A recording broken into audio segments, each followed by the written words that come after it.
Oh boy. Is the stream up? Yeah. Oh boy, time to voice 12 more sprites. We're not reading Homestuck anymore. We're reading Hivebent. We're taking a hiatus. Hivebent intermission. It's not an intermission. This is just the act. All right. Okay. Entirety of Act 5. This young troll stands in his respite block. It just so happens that today, the 12th bilunar perigee of the 6th dark season's equinox, is the day of this young troll's larval awakening, also known as his wriggling day. Though it was 6 solar sweeps ago he was given life, it is only today he will be given a name. 6 Alternian solar sweeps, for convenient reference, is equivalent to 13 Earth years. Earth, also for convenient reference, is a planet that does not yet exist. What will the name of this young troll be? Enter name. You enter something predictably derogatory, and this guy gets fed up by your shenanigans in record time.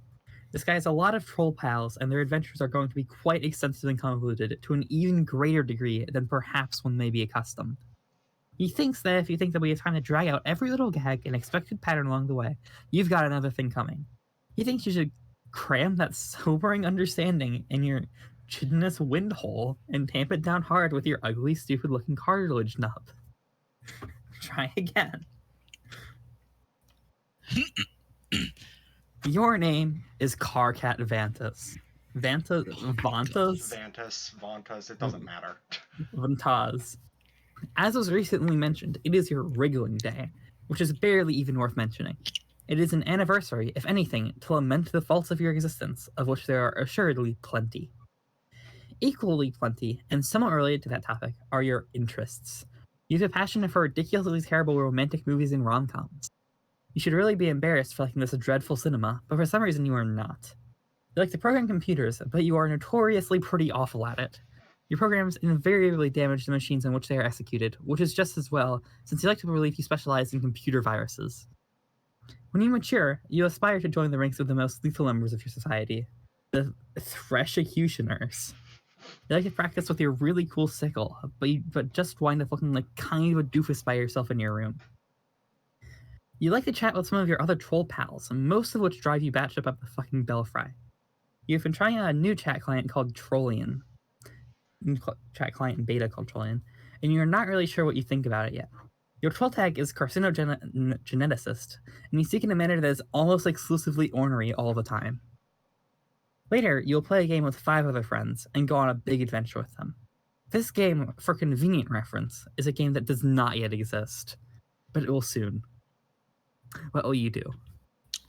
It's so much text. We're about to like quintuple the amount every page takes. I like that his room is just like John's with like the shitty movie posters, but troll movie names are like an essay long, so all the posters have like a bibliography on them.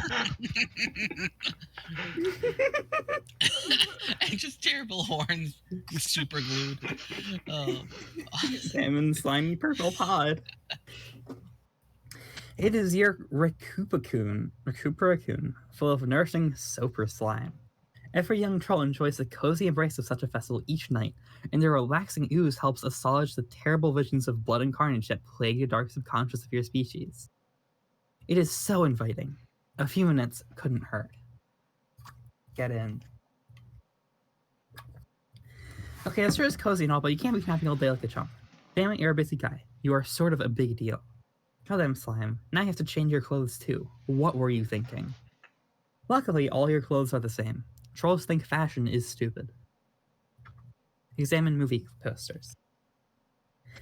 Okay, it's time to get serious here. Sweet troll Gigas. Let's get real and get down to some major business. You space out and get caught up reading the titles of the films for about 5 minutes. Wow, these movies are great. You don't care what anyone says. Pure magic. Is that John Cusack? The thing that most people don't realize is that John Cusack is a universal constant. This movie... Okay, this one, even you have a hard time defending. But still, it's so good. The best thing about it is how Troll Sandler doesn't make you want to punch anything. Like, nothing at all. Really hard or anything. Capture log cycle. You grab your trusty sickle with your encryption modus. To retrieve it, you'll need to hack the code to open the card vault left behind. No. This will obviously prove to be a completely ridiculous and untenable way of managing an inventory and lead to a great many follies.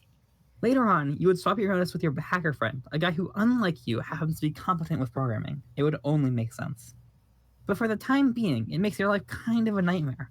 There are so many stupid things that happen because of this modus. So many you just have no idea. Take card vault. God damn it. You sound happy crumbling through the hole below. This was not the coolest thing you could have done just now. So you can't just hold anything? What? No one can hold anything. You have to get it from your capsule, from your Silodex. That's not even new. That's just homestuck. Yeah, but he can't, like, everything that he tries to put in his Silodex, it just gets. He doesn't spat have a all- Silodex. He has a thing that makes giant fucking blocks that he has to hack into. That's his modus. Have fun. You can't carry the blocks around because they just get capture logged and then turn into other blocks. But how do you have any item? If you want to pick it up, you can. So that means No, because if you hack into it, then you can access your inventory. you can just access it however many times you want. Well, until you want to change what you're holding. So he has inventory space of 1. Yes. That's my point. Examine large black book. You make quite sure not to capture log it, but simply pick it up and read it. No, that's an option. Ath, a handbook for the Till death. imminently deceased. Till death.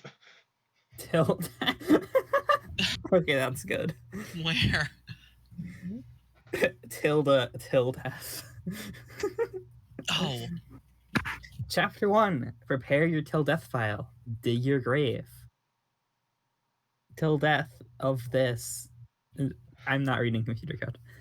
A bone to pick, for death begins with the life's first breath, and life begins at touch of death. From Will Smith.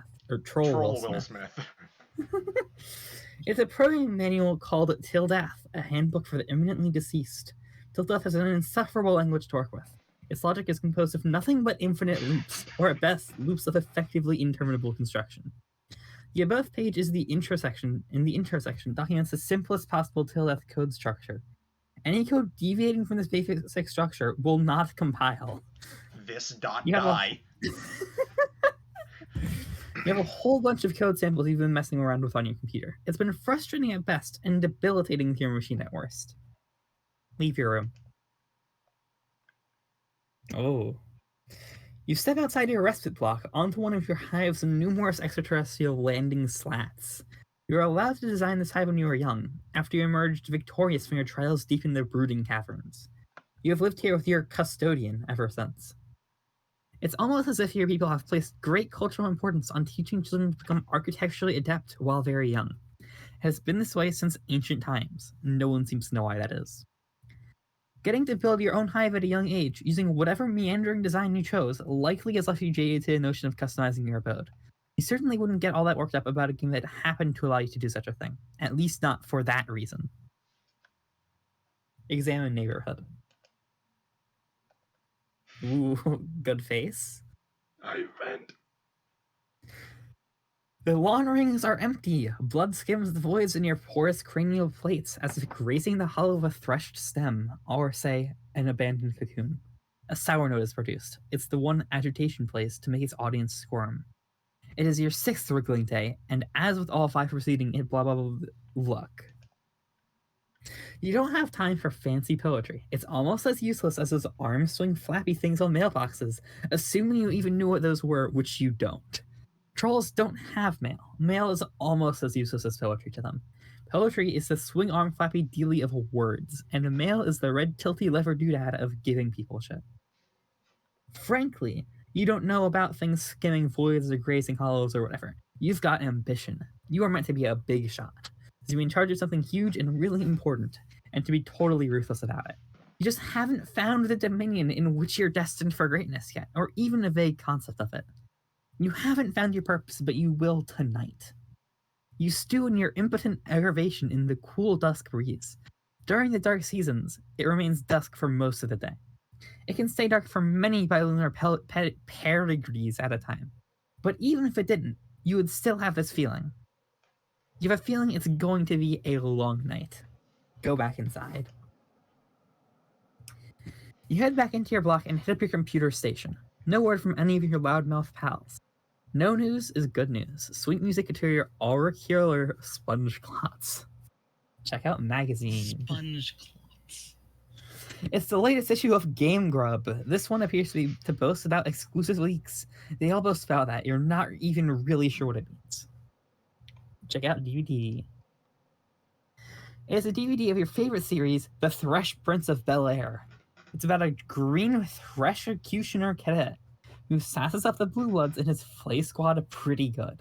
Their blood is literally blue, lousy snobs. But Troll Will Smith shows them all how to loosen up. He is pretty much your hero. Troll TV shows have much shorter titles than Troll movies because TV is a much newer form of media in their society. Which is a good thing because it would be pretty hard to make this funny joke otherwise. Get down to business on How computer. does that make any sense? What do you mean? They haven't used up all the TV titles yet. They used up all their movie titles a long time ago, so they have really long titles. What's the difference between movie and TV? Movies are just TV longer is TV. new. Well- It's newer. Well, if you have a movie named something and then a TV show named the same thing, that doesn't necessarily mean they're the same thing. Idiot. Okay, enough messing around. Time to get some work done. Maybe a little programming or OGA. It figures that installing this new beta chat client would open the floodgates. All your Moran friends are going to be hounding you relentlessly. Not that they need an excuse before. You wonder what this chump wants. Answer Troll. Alright, who wants to be terminally capricious? Not me. Um, They seem to be cursing a lot. They do curse. They do curse a metric shit ton. then it's you, Hoppy. Fucking, I don't even have a voice for them. My voice changed halfway through. What is wrong? What is up, my inverted brother? Yeah. What does the sweet on mother chafing fuck do you want? Not a motherfucking thing, bro. Other than I be checking out how my best motherfucking friend is at, yo. I really can't stand you, and I hate how you type. It just bothers me so much. Have I mentioned that? You say it pretty much every time we talk, yeah. But I don't have to. See, but I mean, man, this feels so motherfucking unnatural and shit. You just gotta be going with what feels right out where your heart's up in, you know, best friend. I wonder what kind of shitty thing I did to deserve such an awful best friend. Or maybe what terrible thing I'm going to do and get punished for in advance. Maybe I'm just like preemptively the worst fucking piece of trash who ever lived and don't even know it yet. But hey, look, your friendship is exhibit A, I guess. It's such a beautiful thing, this troll disease called friendship. Friendship isn't a disease, shit sponge. It's like a mistake, a big joke of nature. It's a miracle. Oh no, don't start with the miracles again. Man, everywhere I look, all I see is motherfucking miracles. It's so spiritual, all these miracles and shit. Okay, like just be taking this fucking tits bottle of fucking Faygo I just cracked up open, and how it's being all like hissing and shit. Hold on. Motherfucking hissing man, who went and told it to do that? How would it even do that? It's crazy. It's a miracle. It's carbonation, you ignorant douche. Try getting schooled sometime instead of slurping down that weird swill all day and fondling your stupid horns. No, bro, I don't want to know. Don't even tell me. Knowing shit just steals all the fucking magic from my miracles like a motherfucking thief. And that ain't cool. The only miracle is that you like that disgusting sludge. Where do you even get that stuff? It's also a miracle how you dress like an imbecile and are basically the stupidest asshole I've ever known. Actually, you're right. There are miracles everywhere. I've been a fool. See, man, I'm straight up telling you. Miracles. It's like, alright, computers, right? What the fuck? Miracles is what? Fuck you. Fuck you for me just reading that. Anyway, what's up with your bad self? For serious here. Isn't something big all going down? What? I heard something big was all going down. Just all be telling me all what motherfucking it's up and all about. Stop saying all. Are you talking about TA's thing? Yeah, fuck yeah, man, so mysterious. I'm never getting ceased to be amazed by all these fucking mysteries life's got for us. Anyway, I don't know what's up with that.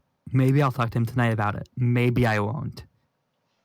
It's probably just another one of his projects that wants being completely useless and a huge waste of my time. Yeah, maybe, but he's your best friend, though, so it's all cool. Anyway, I thought this sounded like a pretty big motherfucking deal, my man. What? Bro, never mind. I just fucking did, to scare the shit out of myself here, these damn horns. You've got to get rid of those things. They make it even more embarrassing to know you, which is a friggin' miracle that that's even possible. Like, wow, God, sure cooked up a doozy there. Twinkly-eyed son of a bitch just keeps you guessing, doesn't he? Man, you know you want to give my horns a good squeeze. Actually, you know what will be the miracle to end all miracles? It'll be if I ever meet a kid I despise more than you. That will make me a motherfucking convert. I'll see light so bright I'll need GC to walk me around so I don't bump into shit. Sign me up for your idiotic clown religion, okay? You fucking got it, brother. Whoa, what the motherfucker? Who's this motherfucker? Oh no. It's cool. Life's like that sometimes. It's full of mysteries. You'll be doing one thing when something else hits you just like that and you roll with it. That's what you do when life hands you lemons. You sure as fuck don't make lemonade because who the fuck knows where that fucking shit comes from? It's squeezed out of miracles is where. So what's this motherfucker's name? Your name is Gamzee Makara. You get pretty excited by clowns of a grim persuasion which may not be in full possession of their mental faculties. You belong to a rather obscure cult which foretells of a band of rowdy and capricious minstrels which will rise one day on a mythical paradise planet that does not exist yet. The beliefs of this cult are somewhat frowned upon by those dwelling in more common lawn rings, but you don't care. You gotta be going with what feels right at where your heart's up in, you know? You like to practice on your one-wheel device, which you're a god-awful at because your feet do not reach the pedals.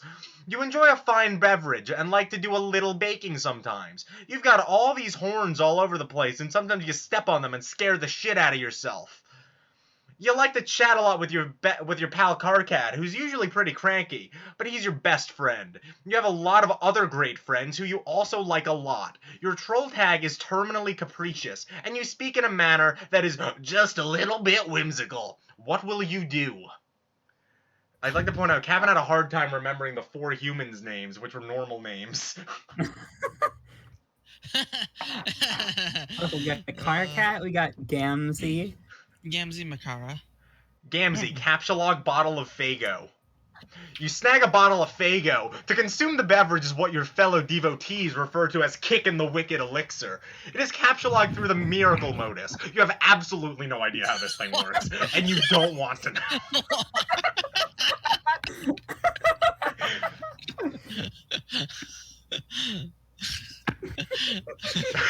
It's good. Gamzee, capsulog computer. You take your husk top. Sometimes you just like to pick stuff up and watch the colors. It's so beautiful. Life is beautiful. Ride one-wheel device. You decide to give this diabolical contraption another shot. Maybe one of these days you'll get one more suited to your proportions. For now, this is all you have to work with. You just have to figure out how to stay on the thing without flying off the handle. You do some sort of acrobatic fucking pirouette off the handle and into a big pile of horns. Sample delicious pie cooling on the counter. It is still piping hot, but you can't help yourself. You sneak a taste of the Soper slime pie. You aren't supposed to eat that slime. It does funny things to a troll's head.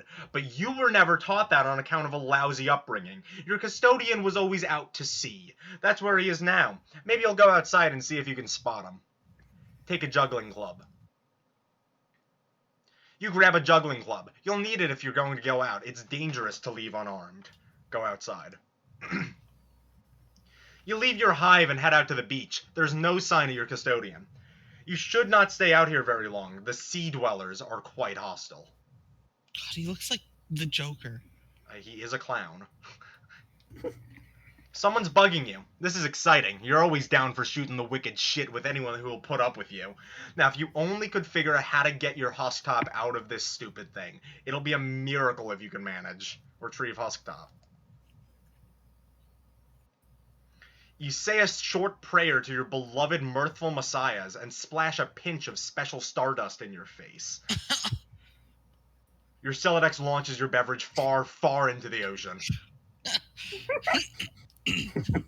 You wonder if you can just sort of reach over and answer troll. Oh yeah, this is me. Which one is this? Hey, Gamzee. Yes. Hey, Gamzee, you wanna play games with me? Hey, yeah, that sounds like the motherfucking shits, bitch tits. It sure is hard to ignore weird things you say sometimes, but I'm gonna.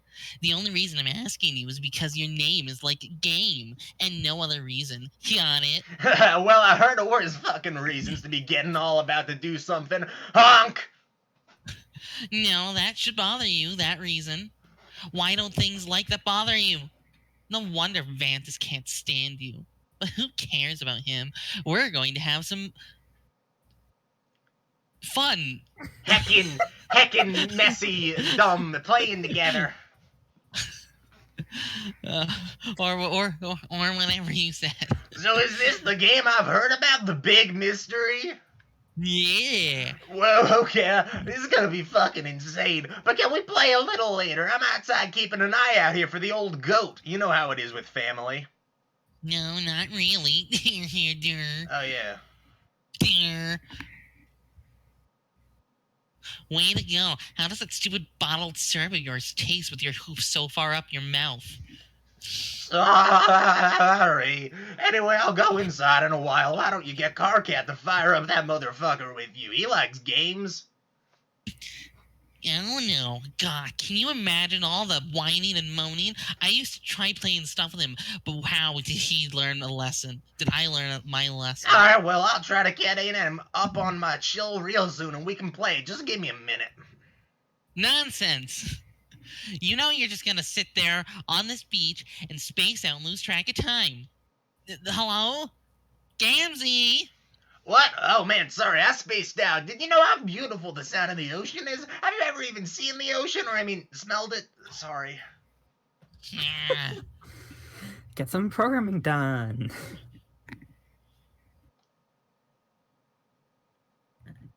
Yeah, that's... Import universe U, import author Carcat, tildeath U, tildeath Carcat, execute null, this dot die. Oh God, we can see the cast of characters. We have Apocalypse Arisen, Adios Toreador, Twin Armageddons, Carcinogeneticist, Arsenic Catnip, Grim Auxiliatrix, Gallows Calibrator, Arachnid's Grip, Centaur's Testicle, Terminally Capricious, Calignus Aquarium, and Cuttlefish Color. We've seen 6 of them or now, or 7? We've seen Adios Toreador, Twin Armageddons, Carcat, Grim Auxiliatrix, Gallows Calibrator, and Terminal and Gamzee. So yes, I think that's 6. Finally, some peace and quiet. Now you can bear down on your coding. This will surely last all evening without interruption. You reopen one of your Till Death projects you started recently. You are still horsing around with the conditions for terminating the loops. What many Till Death coders do is import finite constructions and bind the loops to their lifespan. For instance, the main loop here will terminate on the death of the universe labeled U. That way, you only have to wait billions of years for it at the end, instead of forever. You have found a subloop to the lifespan of the code's author, which is U. Any routine at the end will execute when you die. You figure this might be handy for coding something to release a final will and testament, or maybe some doomsday virus. You spend a lot of time thinking of ways to make the perfect doomsday virus. Conveniently absent from Till Death's extensive import library are entities with a short lifespan. Like a rapidly decaying particle that only lasts a millisecond sure would be handy, or even a fruit fly or something. But no, coding with this language is all about finding ways to trick it into doing what you want. Your hacker buddy is obnoxiously good at it. He sent you some files which you still don't understand, but you're not going to admit that. He is even better at making viruses than you, which really gets stuck in your nose.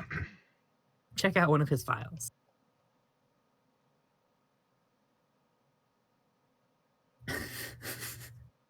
Bifurcate this, import universe U1 and universe U2, till death U1, till death U2, execute till death this, execute null, execute till death this, execute null, this, dot die. Seems very, very effective. This code, when executed, immediately causes the universe's computer to explode and places a curse on the user forever, along with everyone he knows and everyone he'll ever meet. Not surprisingly, later on you would run this code in a fit of stupidity. You don't know how he does stuff like this. What does this even mean? It's nonsense. Is it even syntactically viable? Are you allowed to color text like that? Maybe you should ask him about it sometime. Oh, speak of the devil, here he is bugging you about something. Time to put on your game face and pretend you don't think very highly of his abilities. Answer troll. KK, don't flip your shit about this, but I'm setting you up to play a game with some people. Why would I flip my shit about that? Because you flip your shit about everything. Holy, look at this. Here's my shit, and yet remains unflipped. Just sitting there on the skillet, getting burned on one side. It's a miracle. Oh no, are you in the miracle now too? Because if you are, you're fired preemptively from the game. Fuck no. Okay, nice. Miracles are like poop stains on God's underwear. Making fun of people's religions is the best thing to do. That's why he hides them. They're fucking embarrassing. God launders and mysterious. What the fuck is this dialogue? Right on, but let's shut our mouths a second and talk about this game. It'll only take a second, really. You don't have to do too much. Okay, good, because I'm pretty busy tonight. What is this thing anyway? Why all the secrecy? Well, the short story is that it's an immersive simulation that you play with a group. The long story is that the fate of a civilization depends on us playing it. I guess the long one was shorter than the short one. Fuck! It sounds like melodramatic bullshit, but coming from you, color me unsurprised. Screw you, Vantis. This shit is more real than Kraft grub sauce. Right. Okay. So you made this game? No, more like I adapted it. From what? Some crazy technology aid dug out of some ruins. Haven't you talked to her about it? No. I can't talk to her. She's so spooky. I don't know why most of our friends are such psychos. Probably it's because most trolls are. If you heard what I heard every night, I mean, wow, fuck. No, let's not talk about your weird mean brain, and don't scan mine or whatever. It's off limits, you douche. I told you like a billion times I can't do that, you nub slurping fuckpod. Why are you two up to this secret stuff? Why haven't you told me anything about this? KK, I'm sorry. It's really kind of a private matter between me and her, and I'd appreciate it if that was respected. Oh god, stop being so sensitive. It's a repugnant quality. Okay, how about you take your own advice? You're such a blubbering hypocrite. You're lucky I'm so fucking magnanimous and charitable, because otherwise there's no chance I'd waste my time on you. What a load of shit. This act that you actually think you're a hotshot, you know you hate yourself. Nobody hates himself more than you, idiot. Yeah, well, I hate you way more than I hate myself, and that's fucking saying something. In fact, I hate you more than I hate myself, and you hate yourself, and you hate me combined. Oh, fuck that noise in every leaking orifice. It's got, you know, I hate the combined product of you and myself more than you could ever begin to hate me and myself and you and yourself in your worst days, so fucking deal with it. Okay, timeout for the idiot. The idiot gets a timeout and shuts up for a second. That's you. Just tell me what to do about this game. Okay, well, I'll send you a download soon. I'm setting up two teams, like two separate competing teams, so that there's a better chance of at least one group winning. And also, I guess, to see which one can win faster. Okay, let me guess. There's a red team and a blue team, alright? Yeah, you're on the red team. I'll be the leader of blue. Okay, then I guess I can pick my teammates then? Bro, you're not the red team leader. I picked GC for that. What? Dude, I did not think you'd be interested in this. Don't act all offended. Oh, well, now I see. Really fucking clever picking the blind girl to lead the team you're competing with. I knew you were a cheater, low-life fucking scumbag with no scruples or self-esteem and were basically worthless on every level, but somehow I'm still disappointed in you. Yeah, I'm such an idiot for not rewarding your bubbly personality and impeccable people skills with a leadership gig. What an inconsiderate knucklepot asshole I've been. I'm a hatch leader and you know it. I know your filthy seed flap is fluttering in the profane breed that's shooting at your thinking meal tunnel. I do know that much. How do you get out of your cocoon in the morning knowing you're the worst thing the universe is ever responsible for? Yes, it must be hard with your hands persistently bothering every mutated set of agendas peppering that ghastly husk you pawn off as a body, as if you ever looked at you without it. at once turning skyward and erupting like a vomit volcano? Answer me that. It's so immature. I'm basically just laughing at how immature you are. Like, I really give a fuck who the red leader is. You want to be the leader? Fine. Talk to GC about it. I guess these conversations we have do get kind of embarrassing in retrospect. Are we not friends anymore because of stuff I said? You literally ask me that every time you joke, and I can't tell anymore. It's a joke, Mon. Honestly, I'm just glad nobody else is privy to our conversations. Actually, why don't we make a pact to delete this one from our logs? I'm just shuddering here, scrolling up and reading this. Yeah, okay. Oh, Act 5. How your pester logs are 3 times as long as every previous act. That was 1 page. Sounds like someone downstairs is getting pretty crappy. This is not an encounter you are looking forward to. You'll probably put it off as long as you can manage. Catherine, you're up. Why? Who's this young lady? It is the blind one. This is GC. Yes. Your name is Terezi Pyro. Pyro. Terezi Pyro. Pyro of Undertale? True. I think yes, actually. You're pretty enthusiastic about dragons, but you have a particular affection for their colorful scales, which you use to gather and decorate your hive. Though you live alone, deep in the woods, you surround yourself with a variety of plushy pals known as the Scale Mates. You often spend your days with them in rounds of live-action role-playing. You used to engage in various forms of more extreme role-playing with some of your other friends before you had an accident. You take an interest in justice, holding particular fascination for the orchestrating the demise of the wicked. You have taken up study of brutal Altarian law and surround yourself with legal books. You have no need for copies printed in troll braille because you can smell and taste the words. You hope one day to join the honorable ranks of the legislaturators. Your troll tag is Gallows Calibrator, and you speak with the numbers the blind prophets once used. You are presently the leader of the Red Team, posed to begin a mysterious game with 5 other friends, in direct competition with another 6 of your friends comprising the Blue Team. What will you do? Cut to the chase and begin LARPing immediately. Oh boy. It's pretty hard to live action roleplay when there's no one who is alive nearby, but all of your scale mates are alive to you. At least you pretend to believe that to annoy people. You prepare a new campaign for one of your favorite scenarios. Court block drama. His honorable tyranny presides. On trial is an especially detestable fellow, Senator Lemonsnout. You've sparred with this scumbag before. Tonight he faces justice. You will play the role of the prosecuting attorney. On Altarnia, there's no such thing as a defense attorney, or a defense. In a court block, the word defense itself is offensive. Interrogate.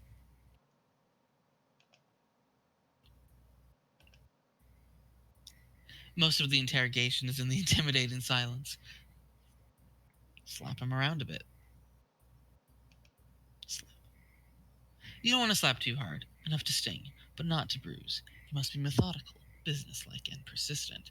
You only stop when you smell tears.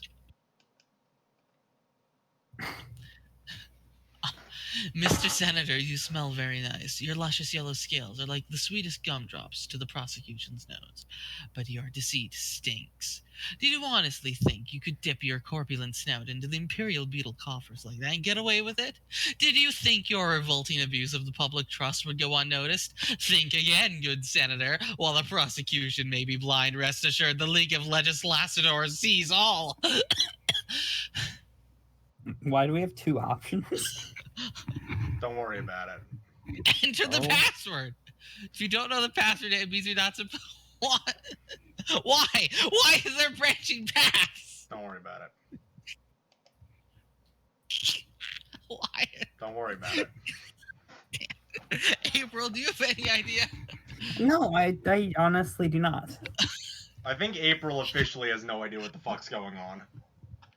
I have heard less than literally nothing about what happens. Well, but... I'm sure April's heard the name of the one we don't speak of, but like. Oh god, I find it funny how I ended up voicing this character, the law character. Yeah, I mean. It is fitting. Oh, well played, Lemon Snout. Well played. The prosecution's key witness murdered. How convenient. The court block has little choice but to acknowledge your cunning. You've earned just a teensy sliver of your respect back for now. But wait. Oh my, what do we have here? It's a shocking development. The prosecution begs your pardon, dear Senator, but you appear to have dropped something. A personal satchel, perhaps? Chock full of illicit embezzled beetles, of which you have the unmitigated cheek to waltz before his tyranny concealed beneath your ill-gotten finery. The prosecution requests a short recess from his honorable tyranny, so that all law-abiding and mother grub-fearing citizens may go out and puke. Sentence the criminal. Oh. As the prosecutor, it is your job to reach a final verdict and sentence the irreprehensible felon, while his tyranny watches in silence and submits grim approval. But you take pity on this miserable bureaucrat. You are feeling merciful. You will give him a fighting chance. You flip a double-headed troll seeger to decide his fate. You do this quite often when making important decisions, kind of like Batman's nemesis Two-Faces, or that guy from No Country for Old Men. It turns out there's a lot of badasses out there flipping coins, but those are Earth things, and you've never heard of them. It's safe to say that you borrowed this gimmick from one of your many, many troll things out there. That's got hard-boiled what? That's got characters flipping coins for major stakes. You base the habit on whichever one smells the best. Flip. The coin tumbles through the air. Lemon Snout is sweating bullets. A favorable flip. The senator exiles in relief. Exiles.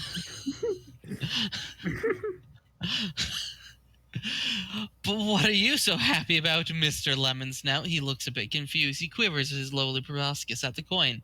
See? The coin has exonerated him. Coin? What coin? Surely you jest, Mr. Senator. The prosecution sees no coin. She's blind, remember? Oh. Oh. Oh my. A joy.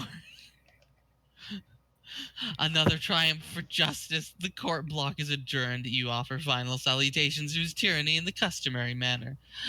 Okay, that's not customary at all. You're just kind of weird. It's just that your red chalk is the most delicious chalk. You cannot get enough of it. Anyone who says there is more delicious chalk out there simply reeks of deceit. You sure had to go to a lot of trouble to do that. Go get King. Why didn't you just lick, like, the stand instead? Why do you have that many copies of Identical? You take your walking cane, which you use as a weapon, kind of like an Earth Daredevil, who you've never heard of. You use it to wall up enemies when you enter the medium. I like how this is, like, being delivered in, like, present future tense. Like, well, because this is like a flash. What we're doing is we're speedrunning their session.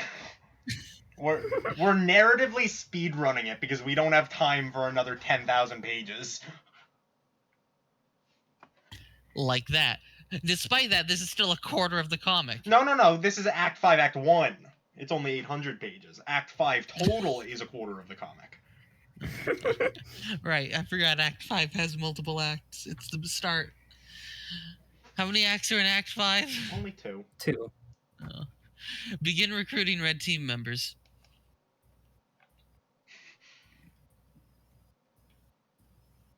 Your nose begins scouring the temporal through the saliva smears on your monitor for potential teammates so you can start playing.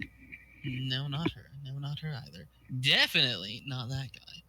Oh, how about this girl? You like to roleplay with her sometimes via chat. You pretend that you are a member of the mysterious and noble Dragoniad race while she does her own goofy thing. You don't have it in your heart to tell her that your chat or role-playing is meant fictionally. Facetiously. I mean facetiously. Troll AC. Who wants to be the cat girl?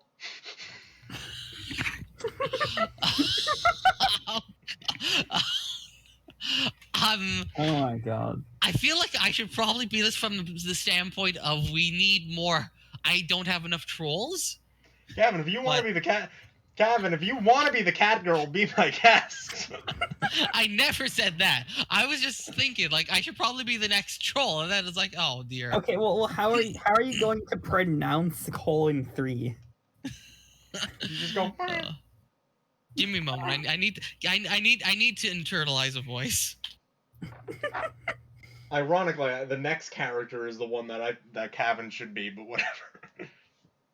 I'll do them both. Yeah, well, they talk to each other most frequently. Oh god.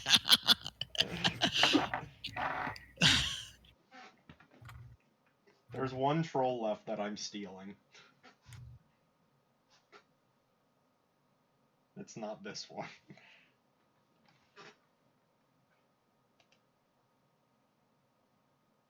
Okay, let's try this. Oh wait, I'm both of these two. Yeah, Oh, your move. no. GC lands in your whelping stoop and raps on your cave with her noble and elegant talon, and wants her mighty snout for good measure.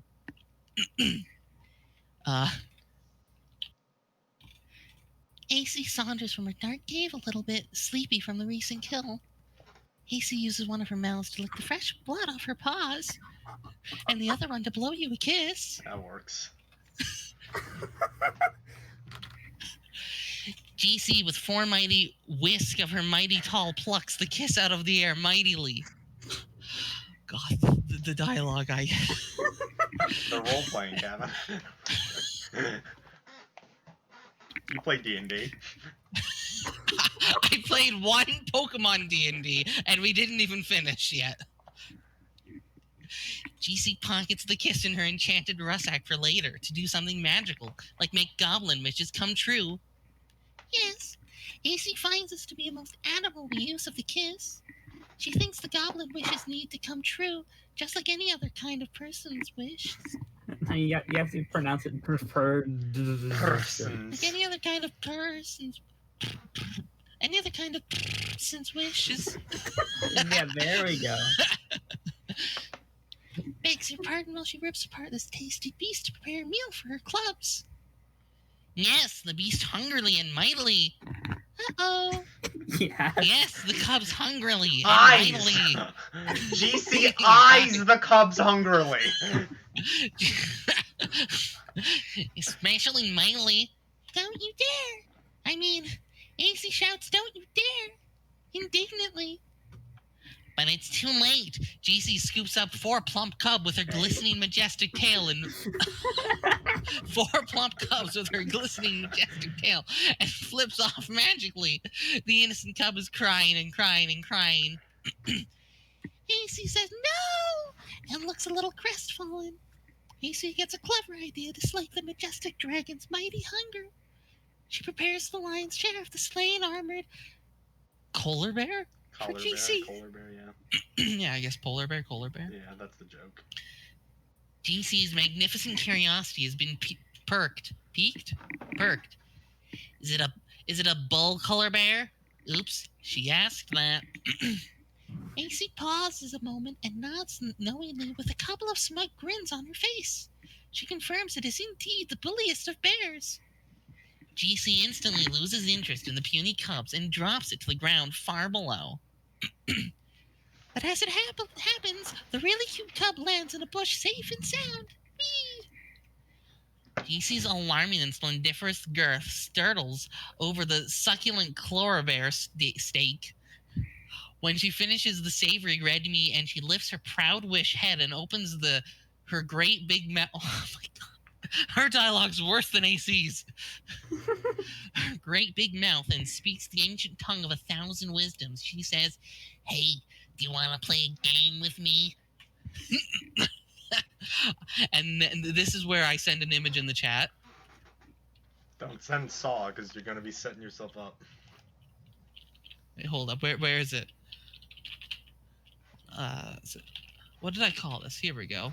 I like to point out my screen share is called, like, the, Discord, like, representation of what I'm screen sharing right now is Hive-Bent Homestuck, and not just Homestuck. Oh, good. Okay, where was I? Ah, yes, game. AC crinkles up her nose and prepares a really unprecedented marathon of baffling feline obstinacy. Her Tredigani suitor will make neither rhyme nor reason of her perplexing behavior for even an instant. No, that was a real question. Want to play a game? Oh, okay, if you mean a fun computer game, then yes, that sounds like fun. No, I mean Okay. an unfun computer game. Okay, you can be on my Bye. team. Team? Who else is playing?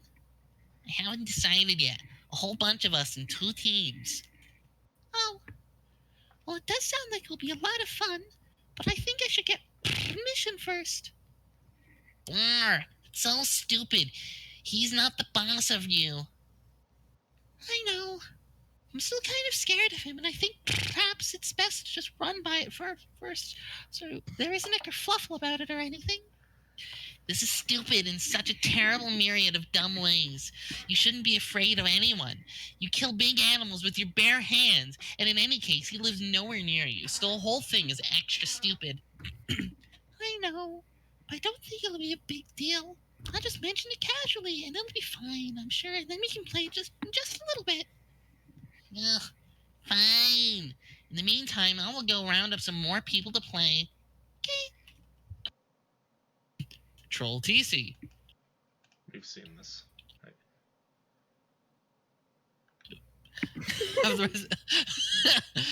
You then proceed to have the rest of this conversation we already read. No luck in getting this guy to play with you right now either. You guess that leaves.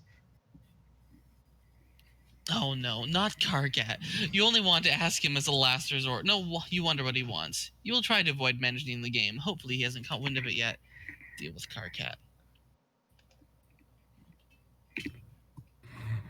Hey, guess what? Big news. Like, holy shit, stop the presses. This is a humongous deal sort of news. What is it? You're not the red team leader. That's me. I'm the leader. It's been decided on an official basis. Oh, okay, so I guess I'm supposed to make a big stink about this and say, wow, I want to be the leader. What? No, I mean, you can, but it won't do any good because I'm the leader, and that's all there is to evacuate through your protein chute on the matter. Well, it may surprise you to know I don't give a crap who gets to be leader because unlike you, I actually have a smidgen of maturity and self-respect. That's a lie. You're more of a melodrama spaz queen than me, and you know it. And this stuff you're saying is a pretend stunt. You're like a rocket-propelled spaz maggot spring-loaded up the ass of a psychedelic fucking freak-out weasel on idiot drugs, so let's not play make-believe games here. Leader, me. Karkat, I don't really care. You can be the stupid leader. I just want to play this game. Okay, great. If it's any consolation, I have selected you to be my second in command. Really? Swan? Fuck you, offer rescinded. Okay, but seriously, I would have suggested you be the leader, but honestly, when it comes with serious responsibilities, I wasn't sure if you were up to that. How could you think that? I'm an incredible leader with all sorts of prioritization and command skills. I'm going to rock the cock off this weather vane, and the blue team will wish they never slithered out of the mother grub's highness undulating asshole. So just give me the full briefing. What do you know? Okay, the thing you need to know is the leader starts out by running the client application, while I, the lonely second officer, connects to you with the server, while I remain generally in awe of your manly grandeur, and I sit at my computer doing menial chores in support of your heroic escapades, which I honestly don't think you're ready for, but whatever.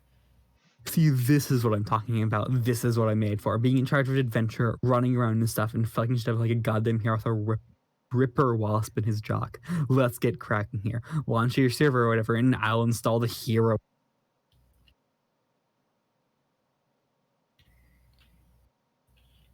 The client. Yeah. Okay, if you insist. Far be it from me to stop you from being so dashing and courageous, and to be perfectly honest, a little bit handsome. Yes, exactly. Now you are making sense. This is the kind of thing that sane people say. Keep at it. There's hope for you yet. Okay, I'll try. Anything to get you to stop being such a baby. What's a baby? Oh, it's a mythical little pink monkey. Something.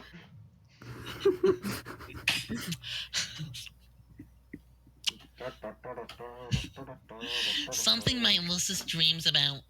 I thought you didn't have one. I don't. Yeah, I'm not allowed to. Why not? Why have you never mentioned this anyway? Honestly, Terezi, it sounds like more frothing looting. If he ever did have one, it would mean the world was coming to an end. Oh, thank God you just said something normal. I was starting to work back in Sane Land. It's true. I don't completely understand it, but that's what it told me. We need to get you out of that fucking tree and into a proper goddamn lawn ring. You've been stunted living up there by the whispers of fucking bark gnomes or something. I think one of my neighbors was just cooled recently. Maybe you could live there. No way. Screw lawn rings. More like eon rings. I love my tree. Hobby. But you're welcome to visit sometime. It's especially nice in the third autumn. Okay, well, speaking of that, I should go downstairs and deal with this grumpy customer. It's going to fondle major seed flap, but hopefully it'll be quick. You can establish your connection and do your trivial sidekick stuff flavor, I guess, in the meantime. A little later. Oh my. Is this me? This is you, yes. After the Night of Blood's heroic arrival to the land of Pulse and Haze, you quickly crafted a new weapon, Home Smell You Later, plus some other cool stuff. Deal with Terezi. You can see me, right? Tell me what is wrong with this picture. No, I can't see you, idiot. Oh, yeah. Anyway, press your nose against your slobbery skin and tell me what is wrong with this picture. Smells pretty terrible. That's because you took a hard drag of my load gaper, which for some reason I've discovered it outside on this little island. You mean your toilet? Well, ooh la la, excuse my disdain for your blue-blooded vernacular. What? Colors your blood? Whoa, none of this business. None of your business. Was that a serious question? I will find out someday. What is your obsession with colors? It's bad enough you waste all my hard-earned grist rambling my hive around like that, not even in the direction of the fucking gate. But then you go and spend it all on an ugly paint job. I killed a lot of imps for that grist. Carcat, please. Don't pretend you don't enjoy going around killing things, and that you wouldn't enjoy killing a whole lot more, prancing around with a little sickle being all adorable. Yeah, right. More like adore bloodthirsty. I'm prancing around being that, okay? Oh. Anyway, this is awful. This is no way for a leader to be treated. Sorry, this is what you wanted. The leader is the first one in. This is what the leader is supposed to do. No, this is anything except for that what bullshit is. Leaders shouldn't be at the mercy of the hive renovation. You psychotic blind girl. When do I get the chance to fuck up someone's hive? I should be the next one to collect to a client. No, you can't. You have to be the last one to connect to complete the chain. More lies. Think of it this way. I'm your server player, so priority has to be on me getting into this game before I get killed by meteors, in which case you'd be screwed in there. Then the next guy comes in, then the next, and you bring the last one in. Whoa, wait, what? Meteors? What the fuck are... What does this have to do with meteors? Oh boy, you need to get with the program, Carcat. Have you talked to 44? 44 what? Apocalypse Arsonist or whatever. Apocalypse Arisen, sorry. No, of course not. Or T4 TA or AG, I guess, or CA. Really, there's this whole conspiracy about this A's I'm finding out. Well, why don't you just tell me so I don't have to talk about any of the double... I can't. I gotta step out of this tree for a moment. When I come back, I will enter the game. See ya. A little while ago. Yeah. Frog? Oh, you're new.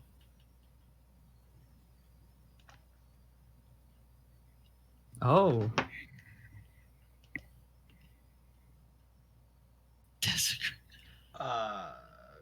You're not sure why you did that, really. Okay, Kevin's being them. I don't know. Should I? Is this the one you wanted me to be? No, I mean that they're actually the one I want you to be is more a joke of why I want you to be them, but this one is more reasonable for you to be. Okay, you're not sure why you did that, really. How many trolls are we each? April's 2. I'm 3 at the moment, going to be 4. I'm 2? What 2? You're Carcat and are you only 1? I thought April was 2 trolls. I thought April was the Which one that other- was. I'm Carcat and Egbert and AR. April needs to be more trolls, I think. I can take this one. You I should. thought April was the one that was like Hold on, going. I'm gonna I go don't through know. the rainbow in my head. Rainbow, like the one that always talked in capital letters and That's was Carcat. like, Yeah, that's Carcat. no, like the other one, like The other one that also the always one that talked in like was capital talking letters? with Rose and was like, it was like That something was something Carcat. like 2, 3, 1, 4, 5, 6, 7. No, that would be me. That Well, would that- be my troll. Oh, Oh, you yeah. were that one. So Because how many trolls are you, Hoppy? April, I'm 3 now, and I want to take a 4th, so I'm not taking any others. Okay, I'm I 3 think- and I'm I going to think I take should- I think April think should I take should this take one. a. Okay. You're not sure why you did that, really. There will probably turn out to be a reason. There's a reason for everything. Understanding this lets you be reckless, whoever you are. A little later, Somewhere else entirely. Rubbish from the land dwellers makes you sick, whoever you are. And later Still. April. we return to the land of pulse and haze so that we can rewind a bit before all that paint got slopped on your hive and before that mysterious hole was made. Man, how did that hole get made? It was on Carcat Rentier's cursed till death program in his computer below. That's what happened. We'll see how this happens later. It will be startling and unexpected. Deal with crabby customer.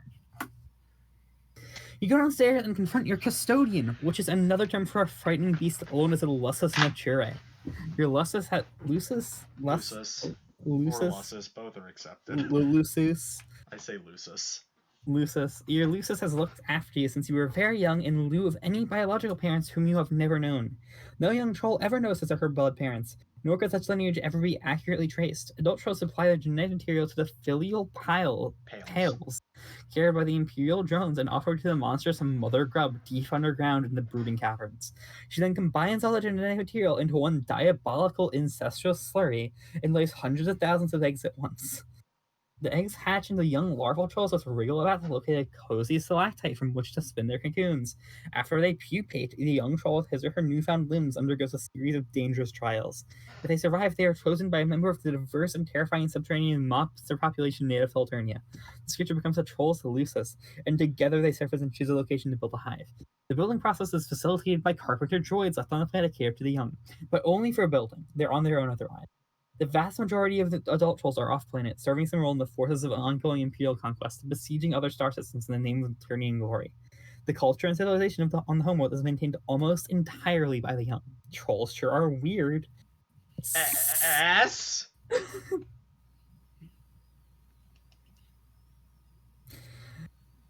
You leap into the domestic fray and attempt to mollify your aggressor. After a lot of kicking and fussing and gnashing of teeth and carapace, you just pull out a few chilled row cubes from the fridge to settle the piece down. Trolls and their custodians have a peculiar arrangement of codependence. Thus behaves as a lifelong bodyguard, caretaker, and visceral sort of mentor, while a young troll must learn to function as a sort of zookeeper. We decide to agree this conflict is not a big enough deal to warrant a detailed examination of the action or an embedded musical accompaniment. We also agree that while that would have been pretty sweet, we are also in kind of a hurry here.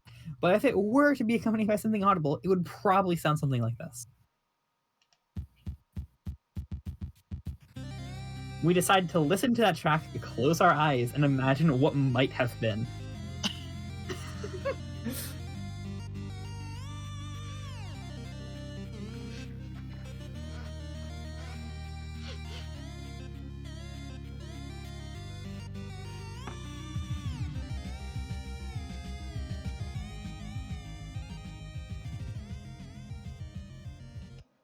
Wow, that sure was awesome. Anyway, moving on.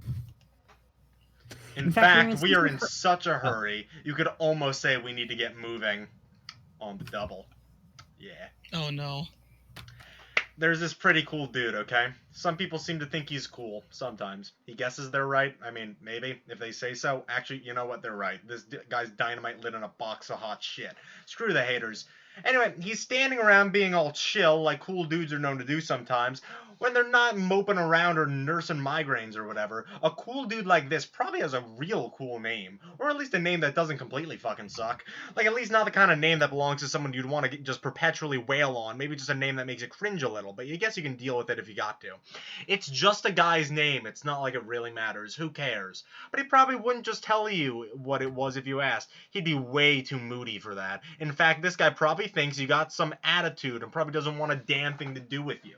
You could always try to guess his name, but instead of that, here's a better idea. Why don't you go fuck off and go to hell? Here, name this kooky broad instead!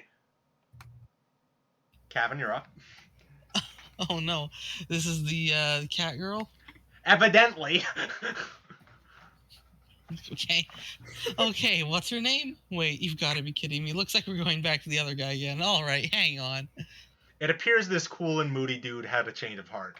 He feels pretty bad about flying off the handle like that, as if shit wanted nothing to do with the handle. Shit would like to reconcile with the handle, and perhaps seek marital counseling. So what's his name gonna be? Your name is Solix Captor. You are apeshit bananas at computers, and you know all the codes. All of them. You are the unchallenged authority on apiculture networking. And though all your friends recognize your unparalleled achievements as a totally sick hacker, you feel like you could be better. It's one of a number of things you sort of beat yourself up about for no very good reason during sporadic and debilitating bipolar mood swings. You have a penchant for bifurcation. In logic and in life. Your mutant mind is hounded by the psychic screams of the imminently deceased. Your visions foretell of the planet's looming annihilation, and yet unlike the typical sightless prophet of doom, you are gifted with vision twofold, for now. You have developed a new game, adapted via code parsed from the runes and glyphs in an ancient underground temple. You believe this game to be the salvation of your race, though you are not sure how yet. To ensure success, you will distribute the game to two teams of friends, a red team and a blue team. You will lead the latter group. Your troll tag is Twin Armageddons, and you tend to speak with a bit of a lisp. What will you do? Solix, equip throwing stars to Strife Specibus. Why would you do that? A high-level psionic has no use for any particular Specibus allocation. Okay. Sure, I guess there are just psionics. Fling stars, Specibus word. You make short work of the Specibus and, oh god, one of your B-house mainframes. The silicone was sliced clean through by your foolish maneuver. What were you thinking? The workers pair up and dance angry messages to you in binary code. Taste honey. No. You do not under any circumstance eat the mind honey. The consequences are highly unpleasant. You cultivate this honey for your Lucis. It helps him not be such a complete idiot all of the time. Merely most of the time instead. Calm those bees down. Nap time. Get to work at computer. You are always up to your nook in the newest and hottest games. It is hard to walk around the place without squishing them. Whenever that happens, you are screwed. And you have to grow a new one from scratch. Or just pirate it, you guess.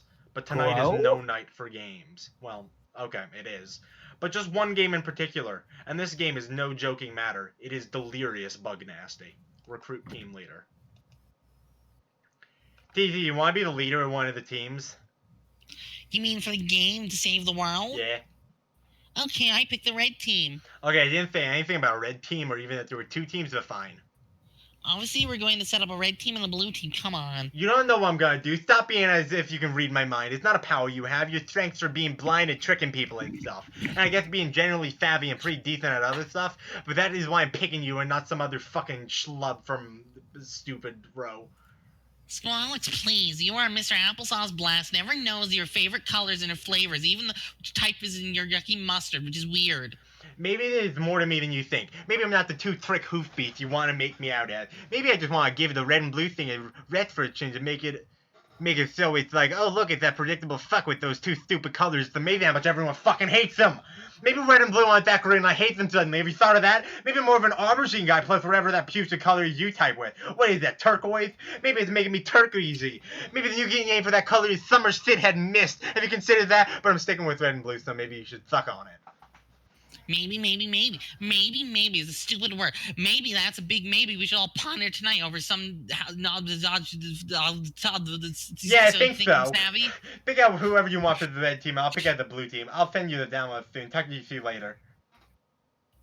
Wait, maybe you should tell me more about the game first. How exactly are we saving the world? I don't know yet. I'm just know what I've seen in my visions. That the world will end and our whole race dies, and this is how we save it. And AA can back me up on this, so don't be all doubting me about it. I am not doubting you. I think you're right, mostly. Mostly, what does that mean? Well, when you talk about how you're going to die too. I am gonna die. I mean, we all are, but especially me. I'm gonna get my ass served from me twofold. Double the service, like two dudes on a double butler island, getting worked over by a Siamese twin man, masseuse. But before I die, I'm gonna go blind like you. It has to happen like that. I'm not sure why, but I think it's like fulfilling some requirement for a true prophet of doom. In order for the visions to be right, that has to happen, and the universe will make sure it will. It seems like how a prophet can earn his stripes by being blind, like how can an angel can earn its wings? What's an angel? Some terrible mythical demon with these awful feathery wings. Yikes. Paradox Space uses them to usher in the end. How does it know what angel is to us, or to use? Huh? Huh? So yeah, we'll all die, but most especially me. End of story. But don't take this the wrong way, but how can you be totally sure about all that? How do you know some of the real visions you're having aren't getting kind of tangled up with your, sort of the way you are about yourself? What do you mean?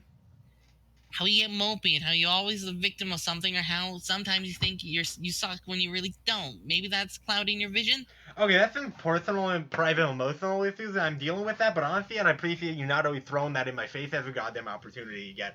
Like, this is a big circus that to you, and that is just special clown pie. See, God, so sensitive. Seriously, talk to AA, she'll collaborate everything. You and she are pretty tight, aren't you? Not really anymore. She used to be a lot of fun. But now talking to her, I don't know. It just somehow always makes me sad. Okay, well, tonight not about fun, this is serious. Delirious, you so. We're in some very sister cities. Yeah, forget that. I will have a blast, and you can't stop me. Blue team. Scum. Yeah, Scum. I wasn't sure what that was supposed Scum, to read. I think. It was. Yeah, it was. It's Scum. scum with a really long S. Yes, I just. Dupe. That was completely meaningless. So what was the point? Whoever you. Solix, deal with Apocalypse Arisen. April.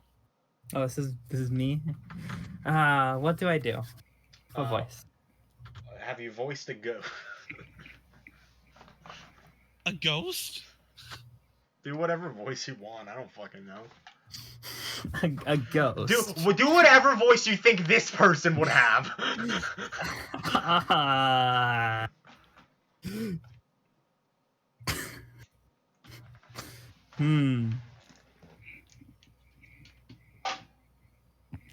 This is hard because I need to think of something good, but then you're all waiting, sitting here for me thinking.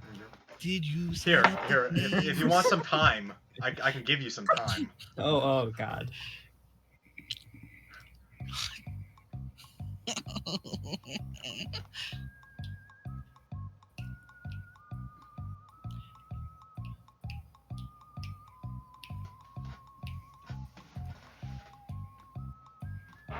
Homestuck/pony.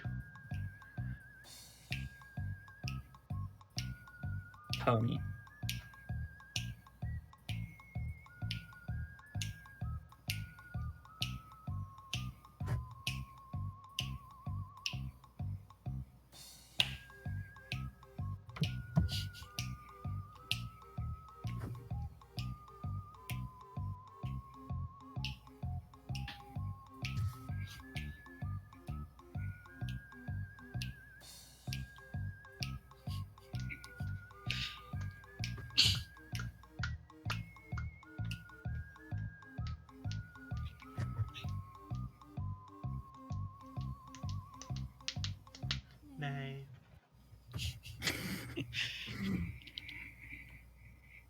Did you set up as a teams? Sure. Oh, why? Still working on it, but yeah, more or less. We still be playing soon. I guess leaving it to mention. That's what happens, right? Yes. So I guess you should be pretty happy when we finally get out of here. I don't know about that.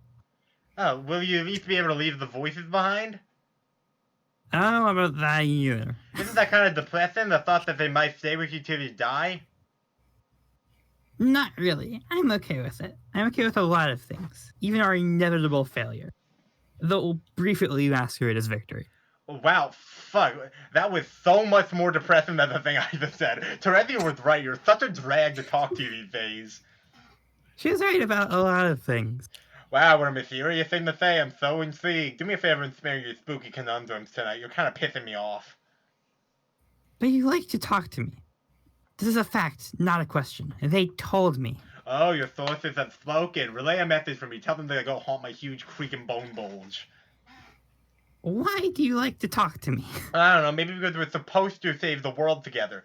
I also talk to you because, in case you haven't noticed, I despise myself and perpetually seek to duplicate through emotional pain the cacophony of physical pain my hideous mutant brain causing me every day. Oh my god, I just had a breakthrough. Thank you so much for this. It was great. That was a joke. Here, type ha. Huh. Now type it again. Huh. There you go, now we're officially the life of the party. Hey, I just took an embarrassing video you cutting loose there. Boy, I sort of hope this juicy nugget doesn't wind up on the internet. So, Lex, I actually would like it if you were happy. Okay, thank you for saying so. You seem sad and angry all the time. What does anger feel like? I forgot. Have you ever been angry? I don't remember you getting angry about anything. Maybe I never was. I feel like I was, though, once. Why don't you ask Callcat? He's way angrier than me. For that matter, why don't you get on his case about it instead of mine?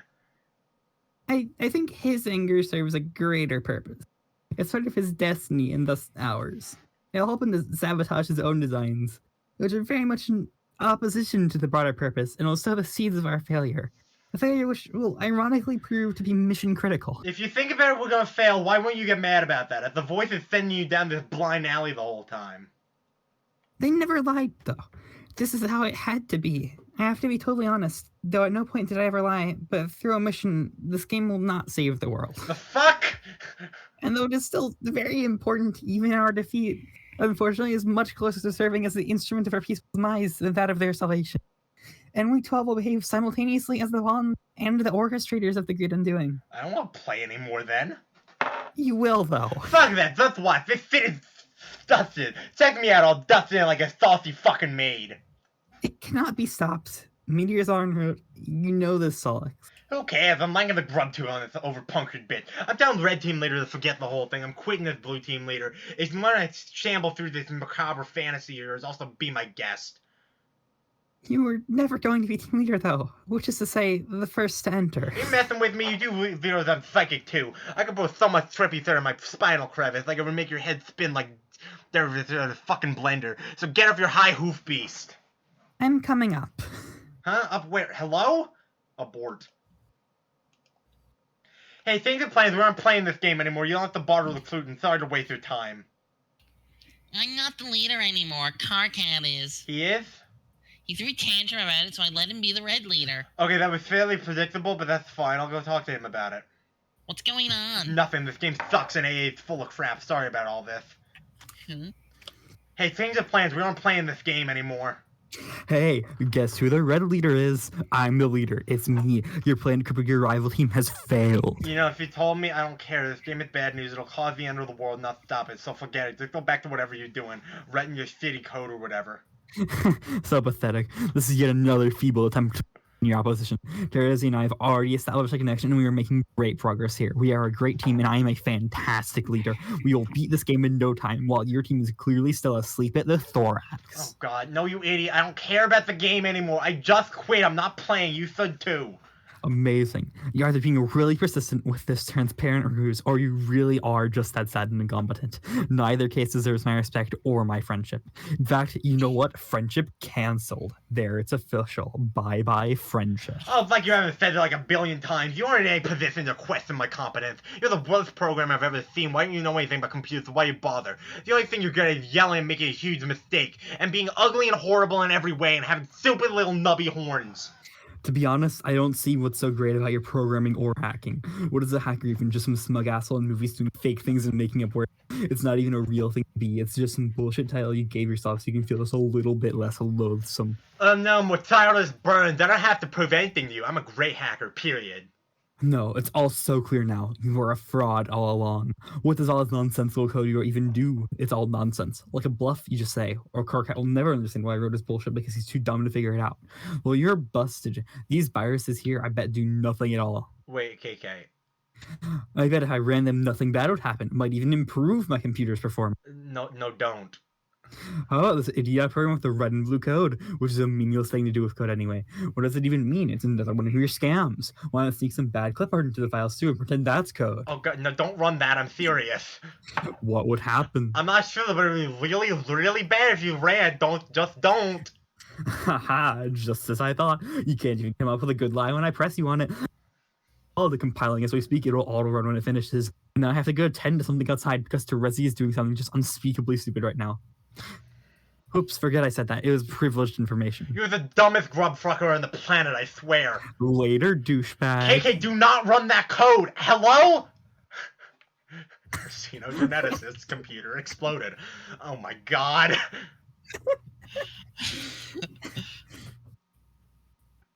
You are highly startled by the totally unexpected explosion.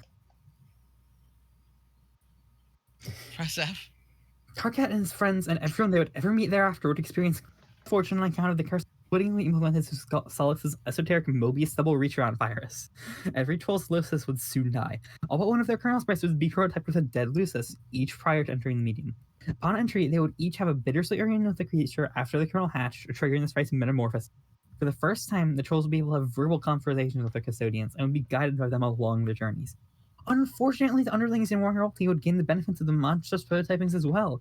Each sprite, except for one, would only be prototyped once. Players would learn quickly that while one preemptive prototyping play was absolutely necessary for ultimate success, additional preemptive prototypes merely empowered their enemies unnecessarily.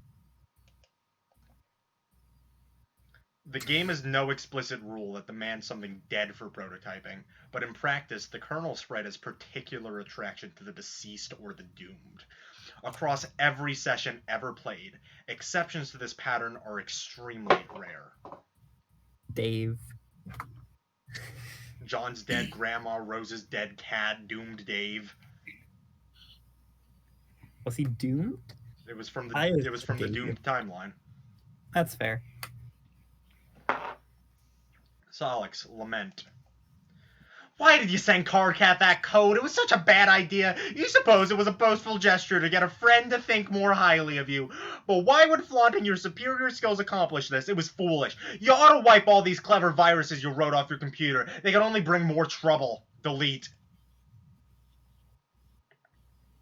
While deleting your virus folders, you pause on one oddball file you have lying around.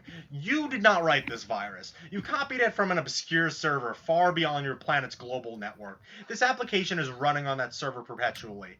It's an extremely simple till-death program. Its main loop is tied to the lifespan of the universe. When the universe died, a mysterious subprogram will be executed. You have no way of knowing what that subprogram does. It runs on a protected part of the server. It's completely unhackable. You delete the file, but that won't do much good. The program is already running elsewhere.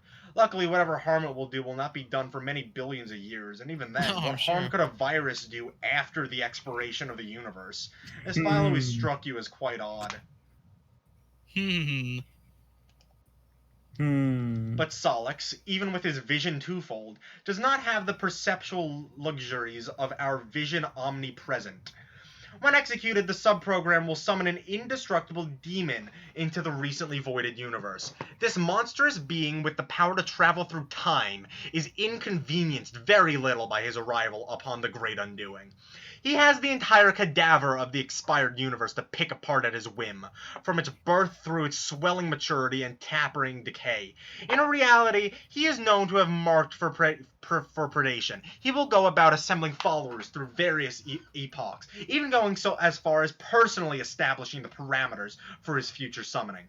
Solix couldn't know the virus is essentially a formality. The demon is already here. Oh, lovely. Sounds like your Lucis is agitated about something up there. You already gave him his serving of honey today. If he thinks he can get more, well, that's just greedy. You wonder what could be bothering him. You keep your enormous biclops chained to the roof of your communal hive stem. That's a bicyclops. Sorry, bicyclops, you're right. It is the only place there is room for him. Dueling with him on the roof during feeding time is a daily ordeal. Be the other girl. You are now one of the 5 other girls. Which one is this? We've seen this one. Yeah, I don't remember it though. It's the green one. It's 761. Yeah. Stop being the other girm. It's Kevin, you're up. 273. Kevin, you're up. Oh God. You are now no longer the other girl, or any of the other five for that matter. What's the name of the dude sitting in his 4-wheel device? Your name is Tavros Nitram. You are known to be one of the heavily arrested by fairy tales and fantasy stories.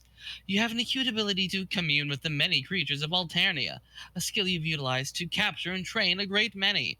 They're all your friends, as well as your warriors. Oh, right, it's this one. And which you pit in battle through a variety of related card and role-playing games, used to engage in various forms of more extreme role-playing with some of your other friends before you had an accident. You like to... Oh, God. The accident that blinded one of them and put the other in a wheelchair. You know. Dark backstory. You like to engage in the noble practice of Alturian slam poetry, possibly the oldest, most revered, and certainly freshest art form in your planet's rich history.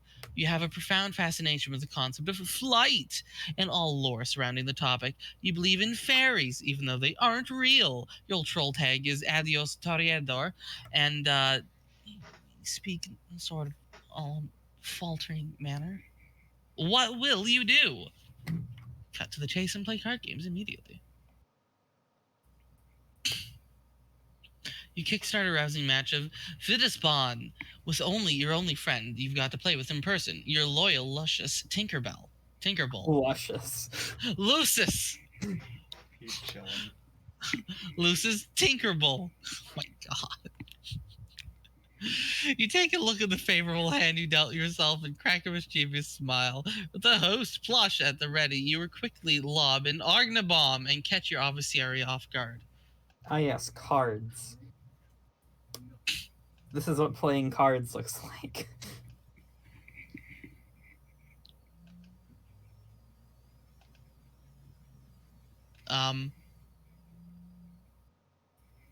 Horseroni, I choose you! Nay.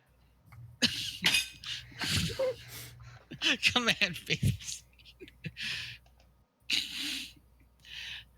Winnie. With a brooding whinny, Horseroni shuffles his mighty hooves and makes short work of the Feetosucker, boosting his vitals. Horseroni is now primed and raring for battle. Look out, Tinkerbell! Horseroni spawn attack slumber buddies. Use your awesome bestial communion abilities and bend the ferocious stallion to your rim. Tinkerbell can't stand the suspense. Nap time. Everybody wins. Horseroni gains a bunch of levels, and in no time you'll be ready to breed, and then you can put him up to stud. Good game, everybody. That was a lot of fun. Time to do some other stuff, you guess. Roll up your ramp. This is how you get up to your Recurifacune when it's time to rest. It's kind of a production getting in and out. Hop in. You can't fit all the way in because of your huge horns. It makes it hard to get any solid shut-eye. Great, now you're covered in slime. Why did you do this? You're going to have to change your clothes. There's another solid hour down the tubes. Aw, damn, and there goes your four-wheel device down the ramp. That happens a lot. Hi. Take Lance. After a major cleanup rigmarole and a lot of crawling around your respite block, you equip your jousting lance. You like to practice your jousting outside. One day you hope to prove yourself worthy of recruitment into the halls of the dreaded Imperial Cavalreapers, assuming you are not slated for culling first on account of your disability, or really any other arbitrary reason. Admire posters. You wheel over to your favorite poster featuring Pupa Pan, which is your favorite thing. You would have always fantasized that one day intrepid young Pupa would come and take you away, and together you would fly off to a beautiful paradise planet of legend. And that this is all sorts of fanciful stuff like pirates, treasure, and a cruel villain with a missing arm and a missing eye, and these weird aliens called Indians. You've just left your window open since you were very young, just in case Pupa stopped by one night and decided to splash a pinch of special stardust in your face. You've had this interest far prior to your accident. Being paralyzed is what made you want to be able to fly. That would be dumb and would make no sense. Being paralyzed does make you do want to be able to walk, though. Way in the future. Over the course of your long journey, at one point you were fitted with a cool pair of robo-legs. The guy who likes to build robots built them for you. But then, he does like to break them more than he likes to build them. It's usually why he built them in the first place. Occasionally, he will allow philanthropy to override misanthropy. Misanthropy. You're lucky enough to have a friend who didn't mind getting your hands dirty on account of your best interests. A friend with a chainsaw. Oh, why?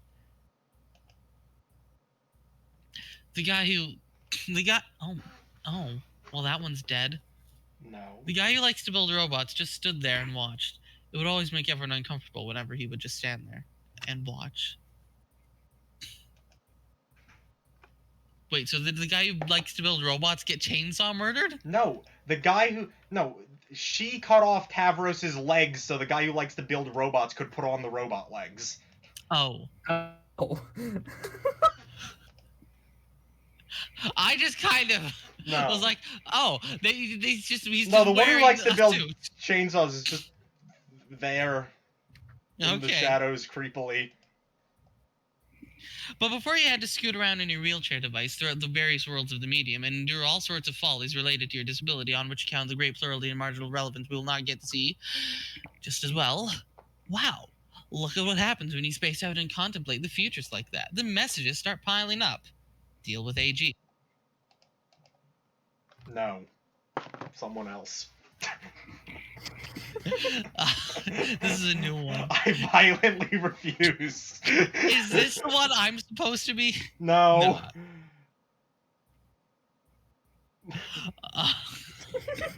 I mean, I'll do it. I'm just trying I to have get... my limits, and being Vriska is one of them. Oh, it's one of... Oh boy, Vriska. Oh. Oh, this is... Okay. What does Vriska sound like? Vriska sounds like... a bitch. Tavros!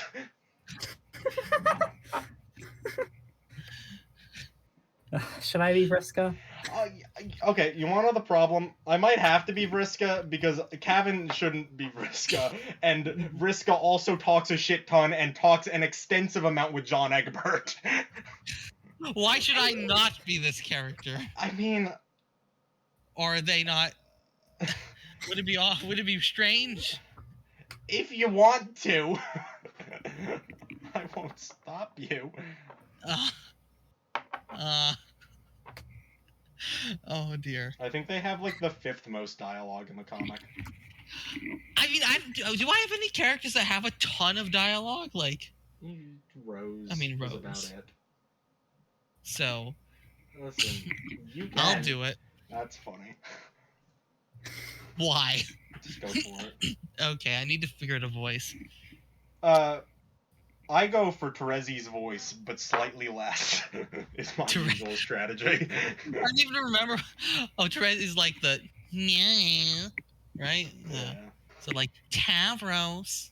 I guess, yeah. Yeah, Tavro. That's usually what I do. You're talking to yourself Yeah. now. Red team is gonna bite the dust, and I know you're on a red team. Whoa, really? Yeah, you totally are. My team's got no use for a boy that can't make use of his legs. You're after just a team of losers full of blind girls and lame boys and cranky imbeciles. That's faded, Catherine. Fate. That's an A? But I thought that was a B. No, it's fate, It's an like eight. like fated. Oh, fate. They anything that has the like the phonetics of 8 is an 8, and B's are 8s. Oh my god. Okay. Okay. You're probably right. I feel like I'm gonna be talking to myself a lot. Yeah. You're probably right about that, but I shouldn't be talking to you. Oh. I promised I wouldn't talk to you anymore. What? Promise who? Rufio. Oh my god, who is that? I hate this guy already. He's, okay, someone I said I should give my self-esteem a name and be careful about what I say to make sure I don't hurt his feelings. Haha, so he's imaginary, a fake, like a made-up friend the way fairies are, made up, make-believe, fakey fake fakes. Who told you to do something so fraudulent? GA, but I don't know if she was joking about it. It might be a joke. I don't know, but I did it anyway. Oh man, what a meddler. I hate her meddling. Why is she always meddling? I don't know if it was a joke, but man. I don't think it was a joke. It was more like, okay, complete this analogy. Laughing is to a joke as meddling is to exactly. It's what she just did to you. It's worse than a joke. It's worse than anything you can do. Next time, tell her to can it. That's what I do. But she keeps bugging me, bugging and fussing and meddling. What's her deal? I guess it's flattery that she wants to talk to me so much, though. I guess I don't mind. It's cool. Anyway, Tavros, you've been amazingly boring as usual, so I'm gonna go. Okay. This show needs to get on the freaking road. Believe it or not, the blue team doesn't have a single player in the session yet, while you guys have like 2 or 3 or such. Unbelievable. I wonder what the holdup is. Oh, well, let's face it. You guys need the head start. Okay, well, anyway, good luck to you. It will be just like old times. Adios, Tata Snore. Bye. Rap with TC. Motherfucking my brother, I'm so sorry. I kind of zoned out there. Hi, that's okay. I wasn't expecting you to not be zoned out for any reason, so I guess I don't understand your apology. Alright, fuck you. It's all good anyway. I just zoned out when I was supposed to be all about being to tell you you're all on my team. Yeah, the red team, you mean? Shit, motherfucking yeah, my wicked motherfucker. Honk, honk, honk. Okay, that's great. I just heard about this from someone I don't want to talk about, but it still basically qualifies as good news. Honk, honk, honk, honk. Oh. Fuck, you stole my fucking nose, bro. What got you even up to gumption to all fucking do the shit like that? I don't know. It's just kind of the obvious thing to do. Stick the circle in front of the dots and behind the bendy one. Plus, oh yeah, my horn. Maybe we can slam about it? Yeah, I could kick the shit out of some rhymes, bro. I'll stir up some fucking hell mirth and rip open a fucking bag of harsh whimsy. Yeah, you can talk about the clown things, which I don't really understand ever, but it's okay because it's kind of funny.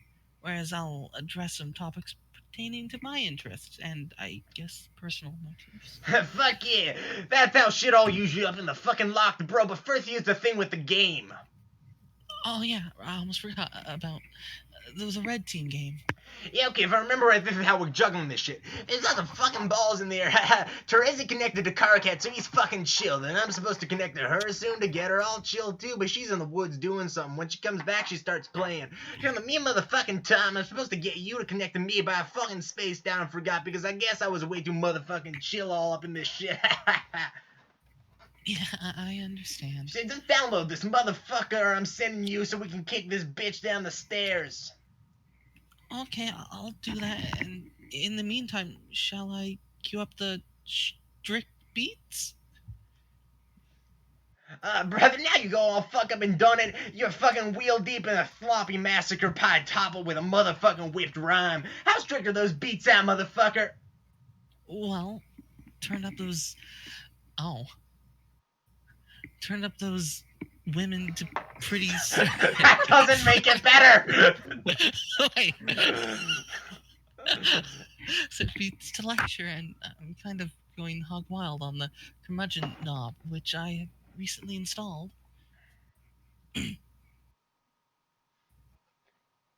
Installed? God damn, tell me more while I get my reach on for this frosty brew.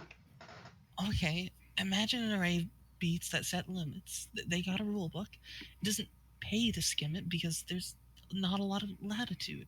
They won't stand for an attitude, and crossing them's a habit you not really want to get into because they get pretty mad at you. Fuck, so fucking fresh, you need to be slapped fucking silly with a mouth like that. And if you've got a problem with it, then I suggest you go and rap it, dude. Okay, well, just let me sneak up on this bottle of Fago and snap its neck like I'm fucking laugh-assassin. Okay, are those beats still chill? Yeah. Are they motherfucking strict? Yeah. Alright, crack. Motherfucking kick it. You both then proceed to have one of the worst rap-offs in the history of Paradox Space.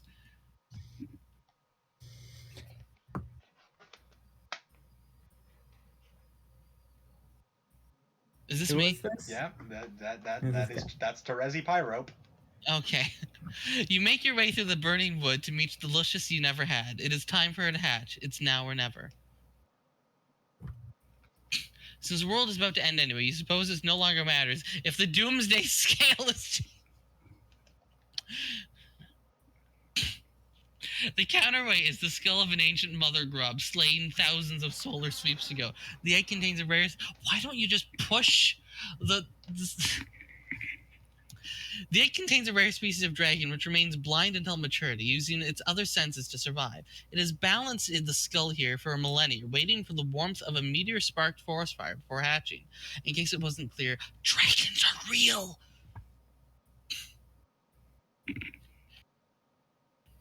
While she slept in her egg, she would communicate with you in your sleep. After your accident, she would use your dreams to teach you to detect the world around you without vision. As you learned, your dreams became more vivid. Where before there was darkness, odors, and flavors painted a striking picture, you found yourself surrounded by bright honey walls, and in the sky was a huge tasty ball of cotton candy, which is the street swole delicacy we wouldn't know anything about. The first time you got a glimpse of this world in your dreams, there was no turning back. The young Lucis would take the sky and prompt to get herself killed. This would be much more shocking and maybe a little bit more sad if we didn't already know this was going to happen. We already knew this, but of course you didn't. Unsurprising development. Genuine distress. The dragon never smelled it coming. She would fall to your tree hive. On your return, she would be scooped up by a sympathetic ally and deposited into the kernel sprite. Then you and she could talk. There'd be plenty to discuss. The Doomsday device would display the amount of time you had to get back to your hive and into the medium before the forest was destroyed. At the time, it wouldn't occur to you to wonder whether the device was directly responsible for the apocalypse or merely served as a precisely calibrated harbinger, and it certainly wouldn't occur to you to cast doubt on any perceived difference between these two things. It wouldn't until later, when you better understood the game you're about to play. Be the other girl! The other girl. You are now the other girl. This one is me, right? Yep. Mm. Yeah. Hey. Yep. Render the girl in a more symbolic manner. Ah, That's better. We can now be properly introduced. Who's this spooky lady? Your name is Aradia Megiddo. You once had a number of interests, which in time you have lost interest in. You seem that is to the recollect- worst name. What's wrong with Aradia Megiddo? Armageddon. Yeah, I don't know. what's wrong with Aradia Megiddo? You seem to recollect once having a fondness for archaeology, though now have trouble recalling this passion. It nonetheless has led you to find your present calling, which came through the discovery of these mystic ruins on which you presently stand and which you recently desecrated out of boredom. Guiding you to this calling were the voices of the dead, which you have been able to hear since you were young. Monka. The voices have become louder as the great undoing approaches. This trend in escalation began after an accident involving a certain kind of role-playing, which might have been another one of your interests once upon a time. It doesn't matter much anymore. The accident resulted in the death of your Lucis, which prompted you to leave your home and take up these ruins as residence. On the instruction of your ancestors, you have recovered a mysterious technology from the ruins and convinced a friend to adapt it into a game that will bring about the destruction of your civilization. And by convinced, you suppose you mean tricked. He has tentatively named the game Scrub, which is a word that is not terribly elegant. If it were marketed by a legitimate game company instead of rapidly patched together by a young hacker, it would ostensibly be given a better title. He is presently mobilizing 12 friends to play it, including him and yourself. He believes he will lead the blue team, but he is wrong. Your troll time is a process, and there's typically a pronounced hollowness to your words. What will you do? Retrieve computer. It is not up to you to decide what you're retrieving in Celldex. It's up to the spirits.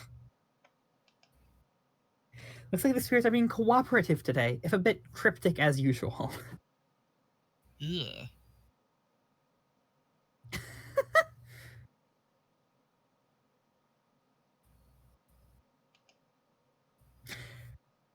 Who's this douchebag? You found this baffling artifact some time ago on one of your digs. The creature on its facade is completely mystifying. You have taken to using it as your primary computing device on account of bizarre novelty as well as convenient portability. Oh, look who's bothering you again. She's always bugging you and fussing and meddling. What's her deal? You guess it's flattering that she wants to talk to you so much, though. You're okay with it. You're okay with a lot of things. Humor GA. Hi again, Aradia. Oh no. So I guess tonight is the night you blow everything up. Is there nothing I can do to change your mind? No, or yes. Yes, there's nothing, and no, you can't. But you shouldn't pretend as if you believe this has anything to do with the state of my mind, or the decisions it will make or has already made. Yeah, I guess not. I thought I'd be friendly, though, and remind you that you do in fact have a hand in all the terrible things that are about to happen, because that's what friends are for, and the fact that what ensues will be terrible is an immutable fact I am stating for the record, and the fact that we will not be on the same team is similarly immutable. It does not mean that teamwork is what isn't taking place here. Sorry, I didn't follow that. I'll be here to help if you need me. Okay, thanks. Tick-tock, tick-tock, tick-tock, tick-tock. Waiting for the apocalypse is so boring. You guess you'll check on Solix to see how he's coming along with those teams. Check on Solix. You then had a conversation we already read, which began like this. Did you set up the teams? And ended like this. I'm coming up. And then you went up. Go up.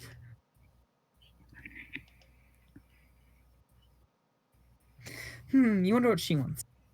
What's with all the girls bugging you and fussing and meddling? Get bugged by AG.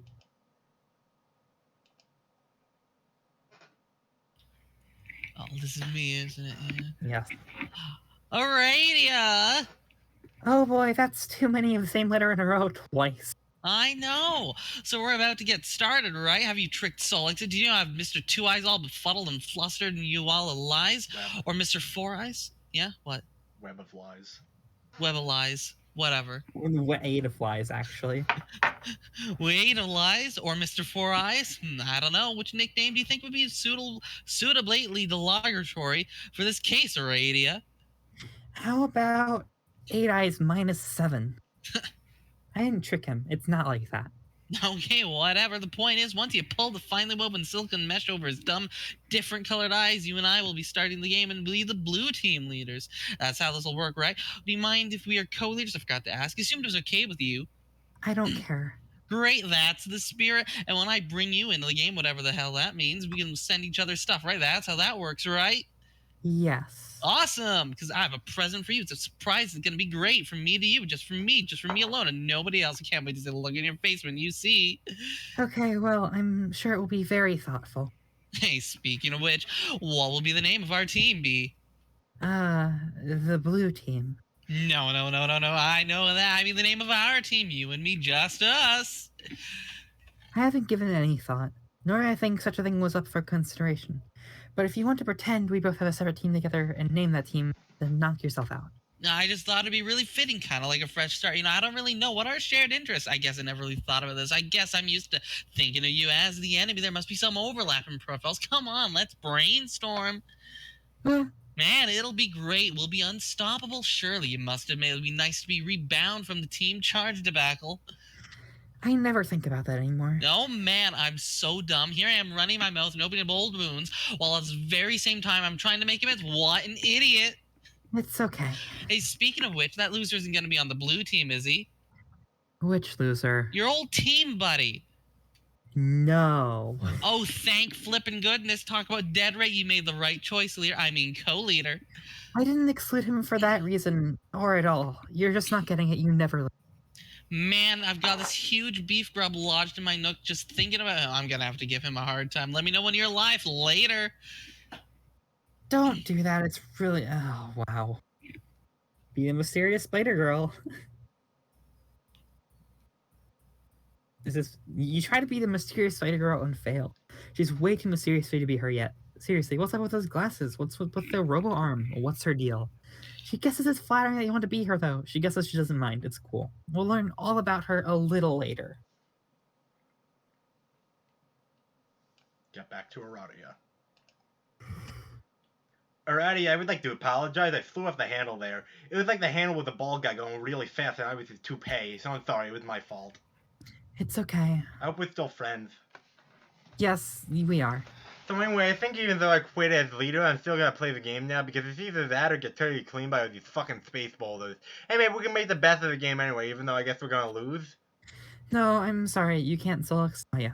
Oh my god. You're gonna give me that shit again after I crawl on my belly like that, all groveling at you? Like some little class guy with whatever colored blood is lower on the hierarchy than mine. What's worse than yellow? Fuck this confusing caste system. Anyway, screw you. I'm playing this game right now. No, you're not. Trust me. Wait, what's this? Are you hearing that spooky message from the grave? It is my ability to... It is from my ability to give a shit, which just died. This is where you laugh again. Come to the window. Why? Because I'm outside. BS. Take a 100K. I don't see anything out there. Take Come closer, 100K you'll walk. see me. I promise. God, I'm just balls deep in the fecal matter, wildly incontinent hoofbeat. Okay, I'll indulge you. Here I go! Look out window. Okay, looking out this lousy, stupid, goddamn window. Lousy, stupid, goddamn psychics. Nap time. Oh, Much later. When you would finally wake up, you discover all your teammates had connected to each other and entered the medium. You would be the last to enter. Your long nap would facilitate a series of important dreams that would prove essential in support of your teammates. But here and now, the destruction of your hive would be imminent unless you could quickly establish a connection to the first player of the group and complete the chain. Wake up. The mind honey. Some of it got in your mouth. Oh no. You do not, under any circumstance, eat the mind honey! oh no. Oh no. Oh no. Oh no. Since that moody kid is busy flipping his bifurcated lid, we might as well take a moment to get to know this silly cat girl. Gosh, who is she? Man, we really just jump all around the fucking timeline, don't we? Okay, who is she? Your name is Nepeta Lejon. Lejon. Lejeune. You live in a Lejon. cave that is also a hive, and still mostly just a cave. You like to engage in friendly role-playing, but not the dangerous kind. Never the dangerous kind. It's too dangerous. Too many of your good friends have gotten hurt that way. Your daily routine is dangerous enough as it is. You prowl the wilderness for great beasts, and stalk them, and take them down with nothing but your sharp teeth and claws. You take them back to your cave and eat them, and from time to time, wear their pelts for fun. You like to paint wall comics using blood from suit and... Oh my god. Using blood and suit and ash, depicting exciting tales from the hunt. And other goofy stories about you and your numerous pals. Your best pal of all is a little bossy, and people wonder why you even bother with him. But someone has to keep him pacified. If not you, then who? Everyone has an important job to do. Your troll tag is arsenic catnip, and your speech precedes itself with the face of your little sister who's possibly the cutest and perhaps the bestest kitty you've ever No, seen. no. What will you do? What do you mean, Purr no? Tavern. Pardon? Oh, and perhaps the bestest kitty you've ever seen. There we go. What will you do? Retrieve claws from arms. Ah!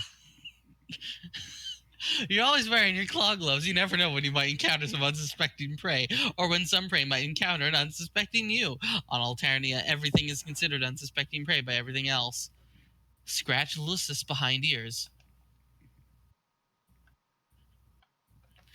She sure enjoys a good scratch. Ponce de Leon is the best kitty cat. You and she go on in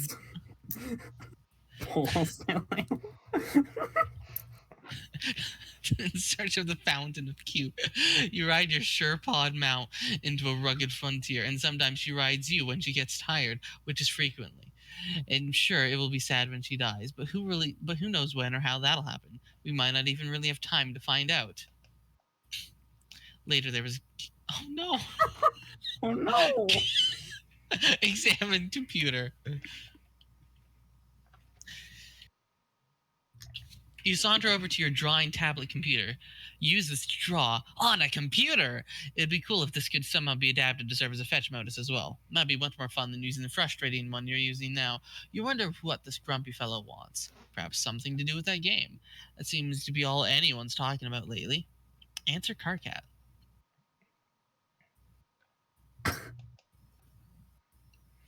Hey.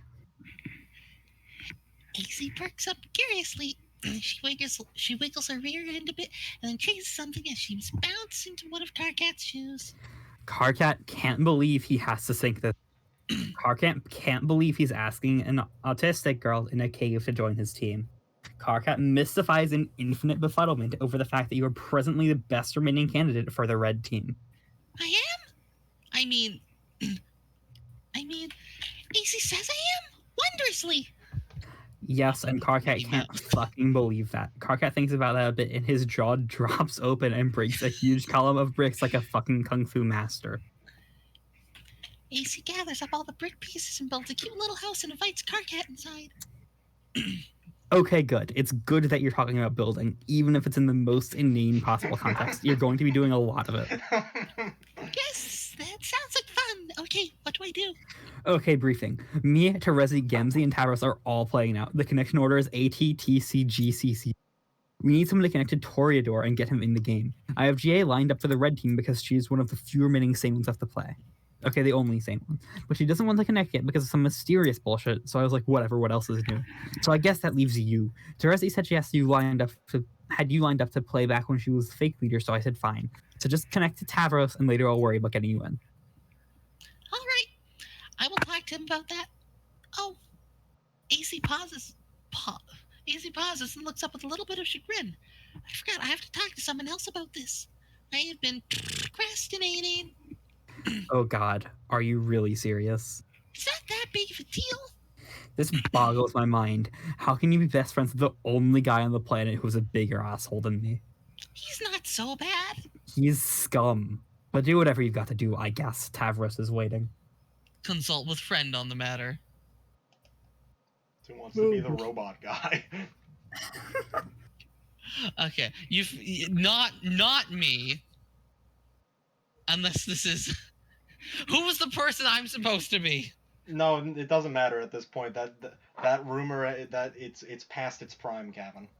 Oh, is it? You've taken better people. Who was it? Don't worry. Well, then I'll be RB anyway. You're part of this conversation. Yes, and I don't want to miss if I wasn't part of the conversation. That's fair. Jesus Christ, he's used percentage signs for X? He talks in 100%. His quirk is he says 100% a lot. Which is the most insane possible thing.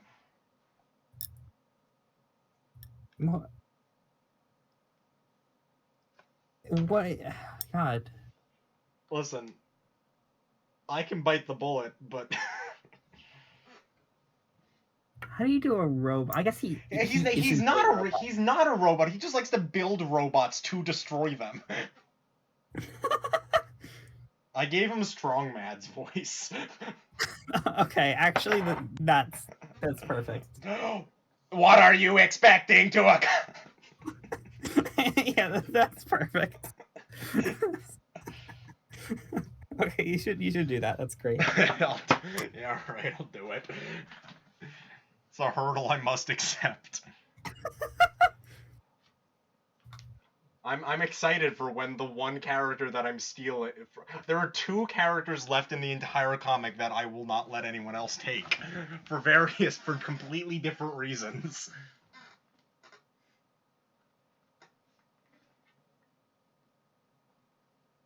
Actually, no, they're the same reason. Both of which are because I refuse to let anyone do the voice besides me. Because I have the best voices for both of them. I'm very excited. I also have no idea what characters you're talking about. Well, one of them I stole already, technically. Because I stole the narration for them. The other one doesn't show up for another 5,000 pages. Ah, good.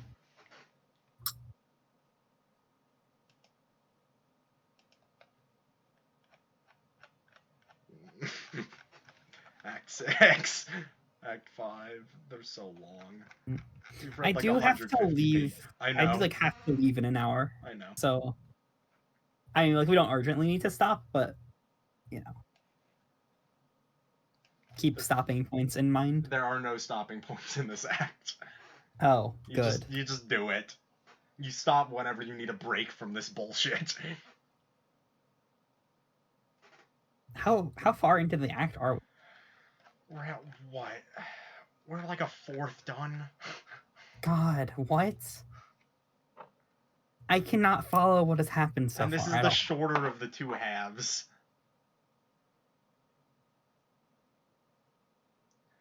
I mean, technically all that really matters is learning the names.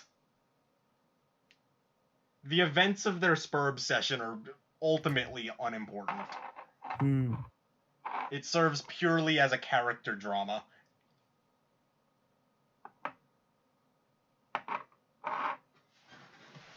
Which is as opposed to Act 6, which is exclusively a character drama. I see. No, I just got back. I saw you start it. Well, too bad. I gotta watch it now. It's okay. It gives me time to internalize. How many names do we remember?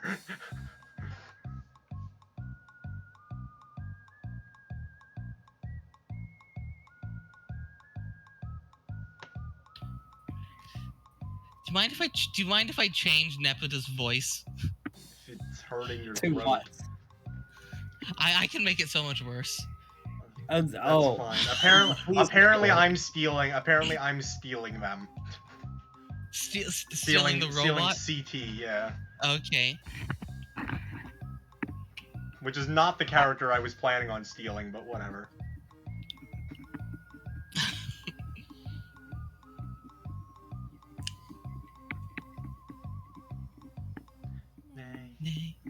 Nay. The one time Hoppy doesn't say it. I said it. I just said it didn't very, hear it. very quietly. Okay, AC Twitter's offended whiskey and CT. Hi! CT flexes over where he put that important wench that he needed for building a fancy robot or something. He says, now where did that silly old wench go? Look, what are you expecting to accomplish with this? But oh, look! CT peeks. CT peeks around the corner to find a very playful kitten who stormed the robot wench is now kicking it vigorously with her hind legs. This is foolishness upon 100,000 prior equally unsolicited foolishnesses! You'll stop now! Ah, you're so lame. I'm not, I'm fine. No, lame. No, I'm not. Lame. No. You never want to play the fun play a game with me even once. Even Carcat does it sometimes, even if he doesn't mean won't be an insincere way. But at least it's still fun. Yuck, don't pollute my incoming data stream with his name or any sort of extramental language you pick up from his ilk. I see right through your stupid act. Who are you trying to kid? Look how you go out of your way to use words that have X's in them so you can use your silly and signs. Or use these absurd words that you can even shoehorn 100 into, if it's not strictly replacing Lou. You're a soul trans person. I can tell you like to play games. Deep down, you're a guy who likes to play games. I can smell a guy who likes to play games from so far away with this nose you have no idea. If you're looking for a loophole through which you may extract concessions from me, you'll have to look elsewhere. This is the worst. These are the worst two characters. Perfect. See? What the heck? Nepeta, what did I say about that awful language? I won't stand for it and you'll stop. Oops, sorry. Your fraternization with the base classes have loosened your morals. Can't you see this? No, I don't care. They are fun. I don't know anything about classes or bases or white colors. It doesn't matter.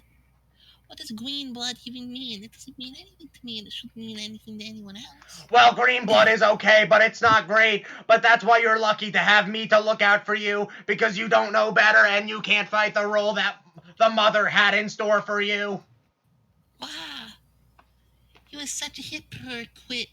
You pretend to be so high and mighty, but I know you're not, and I know you like games. Look at that silly little ball and arrow you always type. It's always there, you never forget. Why would you do that if it wasn't a playful fun thing? I'm so onto. My bow and arrow are highly dignified symbols. Yes. Archery is among the highest and most exceptional crafts held in tremendous regard by the most aloof classes for centuries. You suck at archery. No! Yes. No! Yes. No, I don't! Yes. Have you even successfully fired an arrow? Like actually gotten one to weave a bow?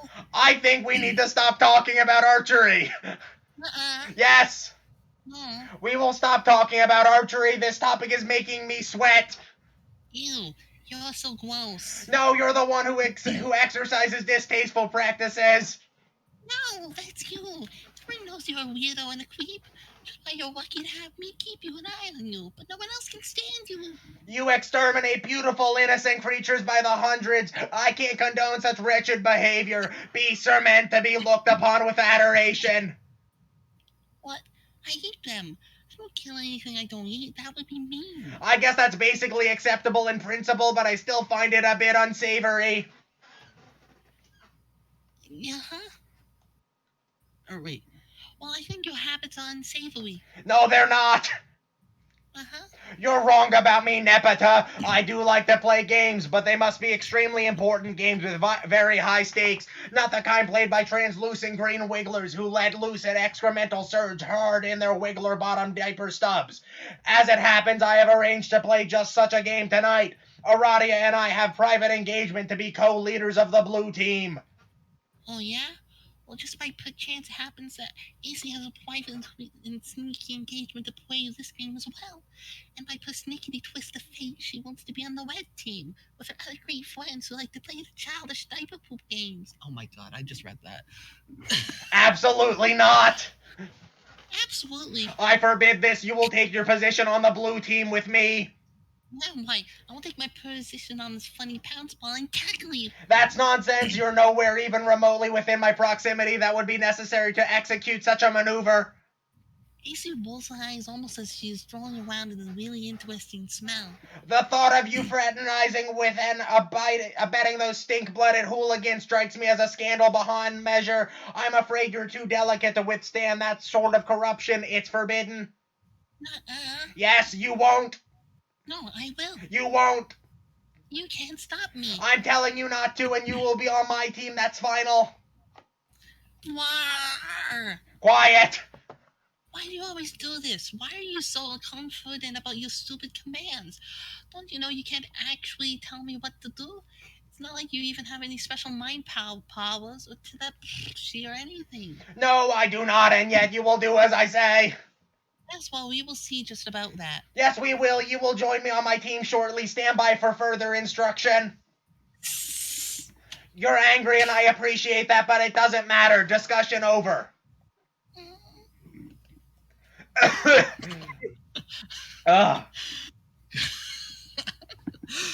The voices just get worse. Give Tavros the bad news.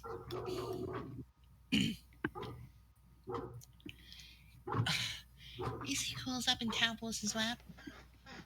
Okay, for the time being and for the sake of this fantasy scenario, I pretend that my cat allergies aren't that bad.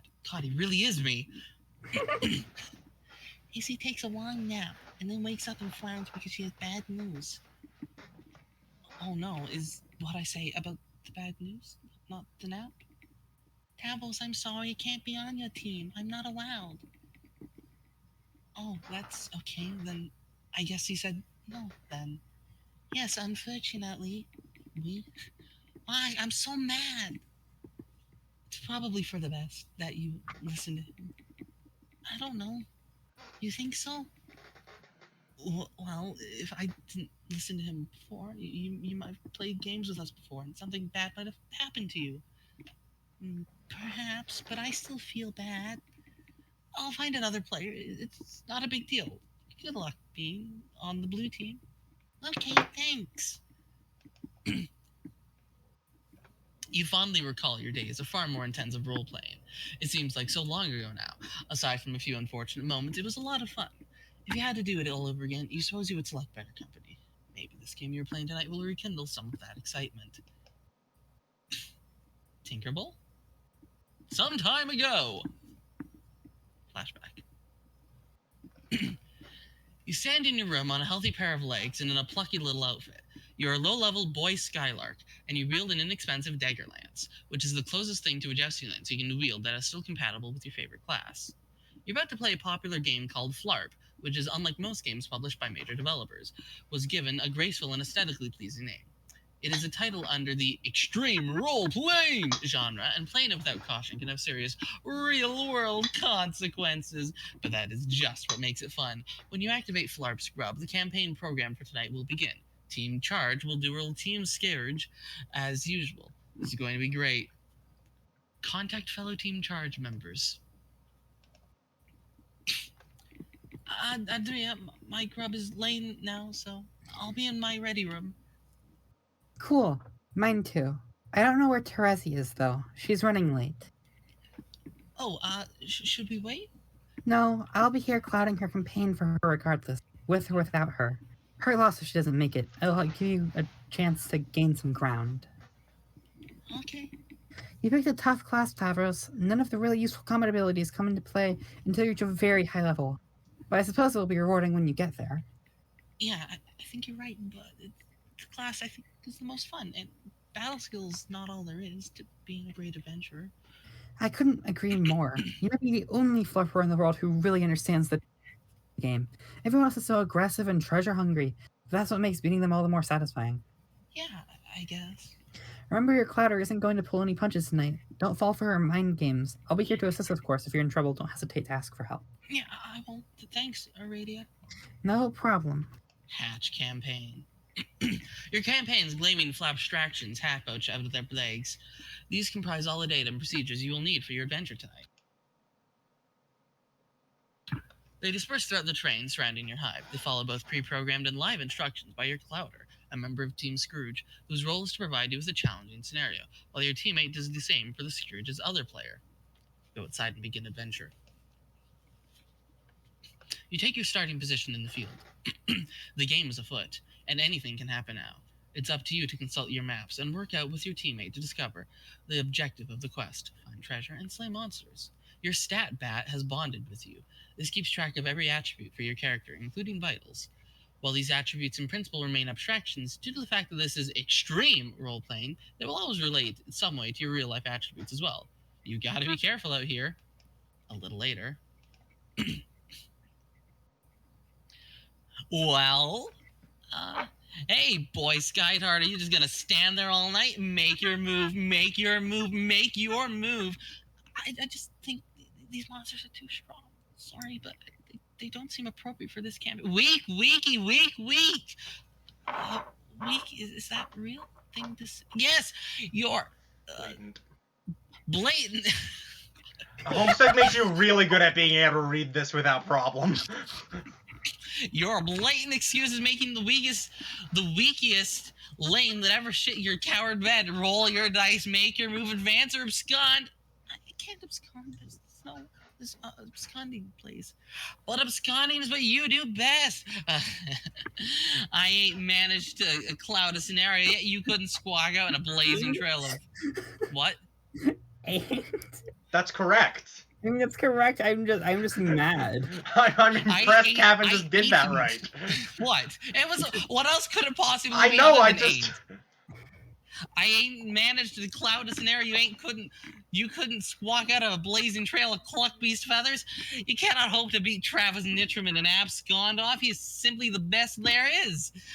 That sounds flattering theoretically, but I don't. Pipe down. Make your move. Advance or abscond. Advance or abscond. Roll, Tavros. Roll. Okay, hold on for one moment.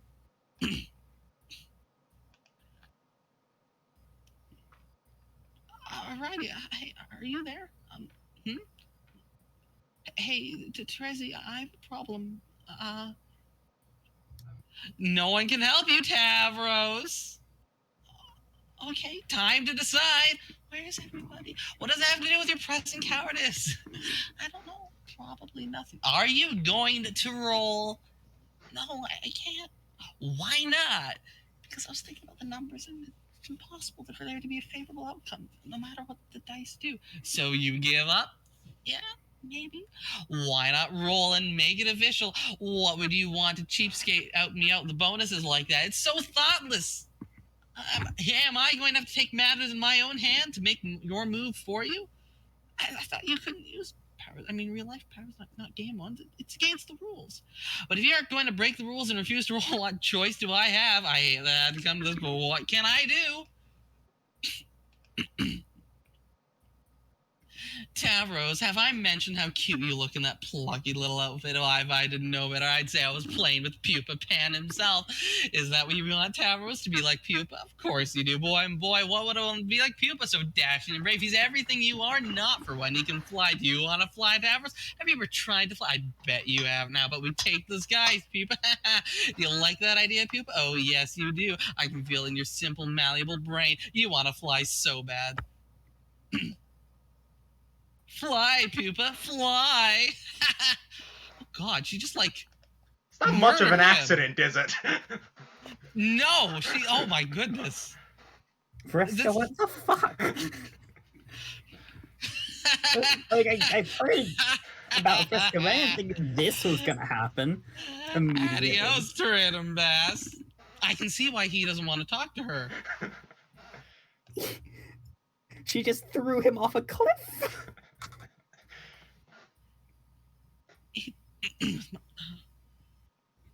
You just jumped me off a cliff. My brain and my legs also. And now they feel invisible. I'm sure there's a better way to say that anyway. That's all there really is to report on the subject of me getting hurt. Hey, asshole, stop playing games for girl. What the fuck? He cares. He cares deep down. I feel so bad for him. What is this? Now I'm scared to learn what happened to Zaretti or whatever. Terezi and Doradia, both of whom also suffered from the accident. Or she just like up and died.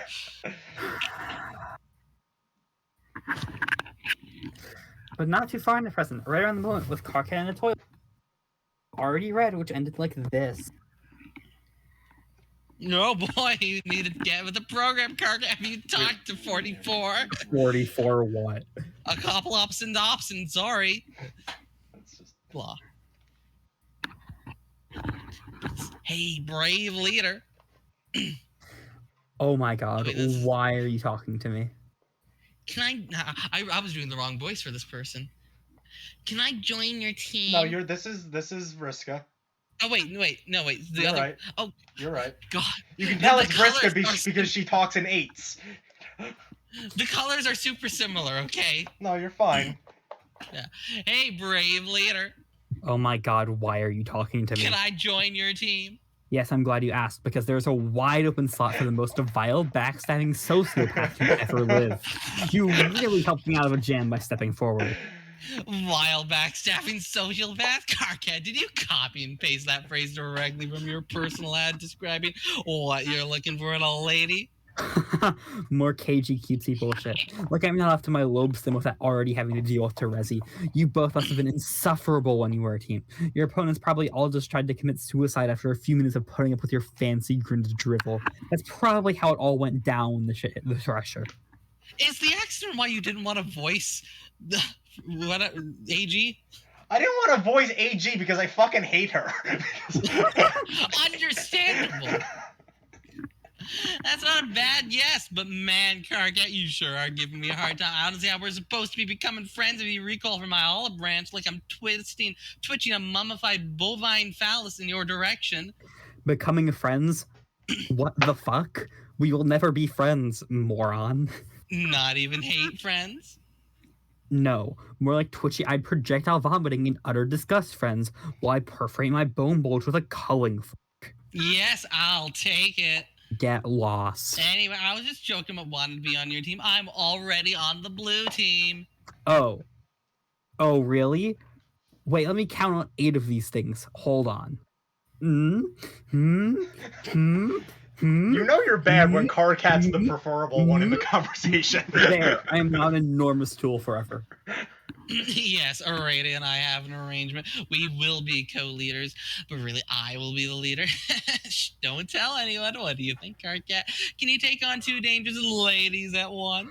Come on, aren't you a little nervous that I'll oppose you? You should be. No, you're just a run-of-the-mill little psycho girl, a troll seeger a dozen. I'll be taking apart the blue team with brutal efficiency, you'll see. You never played one of your dumb games with me, so you never had the privilege of seeing what I can do.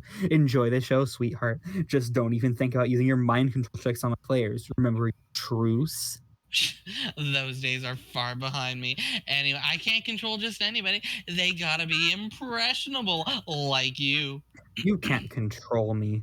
Sure I can't. I just choose not to. Yeah, okay. I find your mind totally unpalatable to browse. Looking in your brain is like pawing through a smelly dumpster full of broken glass and razor blades. And whatever. Don't even try it. I've got the better Scourge sister on my team, and break your truth, you'll have to answer to her. The funny thing is, she was always way better than you without any. Yeah, that's right. I know your whole story. You were always also to manipulate people so without resorting to cheap mind tricks. I can tell this burns you, and I can't even paw through your dumpster. Chalked up to another infuriating victory for Gutterblood over aristocracy. Oh, what's that? Nothing to say? Wow, speeches, I guess. You're probably crying right now. That would make my fucking day. Hey, look at me being willing to talk shit at warp speed, then log off before you can reply. Bye, idiot. have we seen all of the trolls now? No. We're missing 2 of them. 2 still? Oh my goodness. Some of them we've seen them but haven't introduced, like Green Troll, Girl. Spider Girl, Robot Man, Green. Is Spider Girl not the one with the username Arachnid's grip? Spider Girl is Vriska, but we haven't had a Vriska intro page. We've just seen Vriska. True, yeah. We definitely haven't been introduced properly to all of them and gotten their names. Oh, back so soon? Did your thumb slip on the button? I guess you can't get enough of me. You made me do that, and you know it. You ain't got nothing on me, and you can't prove it. Anyway, Karka, I just wanted to say... Be the other asshole. You are now the other Oh god. You decide that we could probably stand to delay this guy's introduction a little longer. Why don't we see what someone else is up to? Anyone? Hurry! Who want you switch to a vague teaser of the final unseen troll in the nick of time. What? Cole, Rod. So who was the troll that you wanted me to voice that like censors themselves? They're gone. What do you mean they're gone? Technically, it's Robot Man, but that's not important yet. Okay. Go home. You head back to your hive to get the blue team session started. It's been a while. You revisit the remains of your quaint rural hive. Your laundering and the small excavation sites you dug out for practice are all overgrown with vegetation. You haven't been here since the night of the accident. On that night, you found your calling. The voices of the dead grew louder, urging you to return to the ruins you discovered not long before. You left so abruptly you didn't even have time to bury your Lucis. But that's fine, because trolls don't typically bury their dead. They're leaving bodies to be consumed by wild animals. Customary. Begin session. You have an arrangement to begin the session as co-leader with one of the Blue Bloods. You understand this player intends to make a power grab and take sole possession of the leadership role. Such subterfuge is typical of their case, but you're perfectly okay with this. It's one of the many things you're okay with. You allow your co-player to take the lead and enter the medium first. You understand that the leadership role is essentially meaningless, aside from offering the distinction of being the first player to enter. You also understand that entering the game second, was always your intention. Connect to server player. You have a server player connected to you, someone you personally selected for the role. The devices required for entry are deployed. The cutoff sprite awaits prototyping, but unlike all 11 other players, your dead Lucis is not available. You will have to use something else. Tier 1 prototype. Oh my god, frog. Prototyping with the frog head before entering the medium would prove to be critical for later. Just another of many assurances whispered by the dead. You've long since stopped questioning them or doubting the future significance, even spontaneous acts of frivolous desecration. Compelling your nonplussed server player to perform this task might have proven difficult. Luckily, your telekinesis, an ability greatly magnified through your calling, would be sufficient to move the massive object, whereas the game cursor likely would not. Your server player simply watched in mystification. I like how half of them have like woo mind powers, and the other half are just like woo. Yeah. She really just had no idea what the hell was going on. Enter. You enter the medium, taking your place in the land of quartz and melody as the Maid of Time. Meanwhile, your client player has been exploring another world. The Blue Blood has a present for you. The present cannot be duplicated by alchemy at this stage of the game. It would cost too much grist, a detail which this player had not been aware of. The player would have to progress to the second gate of their own world, arrive through the gate of your hive, and deliver it in person. Facilitating this delivery was one of the reasons why it was important for you to enter second. Your Your server server players- players. No, yes, Kevin, you can read this. Your server player's confusion is only in part due to learning the ropes of the new game. There's more significant reason for her befuddlement.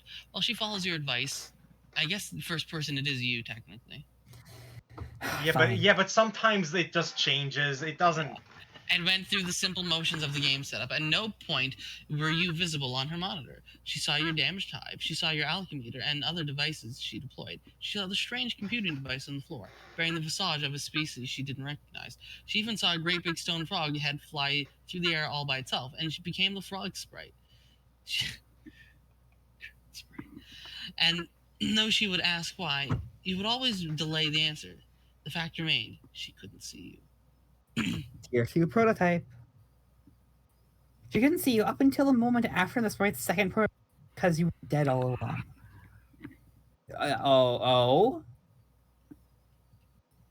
We are all completely blown away by this stunning revelation. Wow, dead? Really? Like a ghost? Huh. So she prototyped herself and a frog. She prototyped the frog before entering and waited to enter to prototype herself, because if she prototyped herself before she entered, the queen and king would have gained like the psychic powers. I see. Is that okay? Sure. Because it's whatever you prototype go and enter goes into the ring. So, but she's now a sprite and not a player. Well, she was dead anyway, so the sprites have a tendency to gravitate towards dead things. She was dead anyway. Doesn't matter. Interrogate Frog Girl. Oh, Anya, I can see you. That is you, right? Yes. Why are you the floating frog of all of a sudden? I am dead. My spirit merged with the frog sprite. Wow, dead? Really? Like a ghost. Huh. But I hope this doesn't make me sound dumb, but I'm completely blown away by that stunning revelation. You don't sound dumb. Well, how did you die? I ignored the advice of a friend and made some bad choices. AC wumbles up her nose in perplexment of No. No. in perplexement A's really vague and spooky answer. But actually, that's good because I kind of think I don't want to know. And it's making me sad to think about. Okay.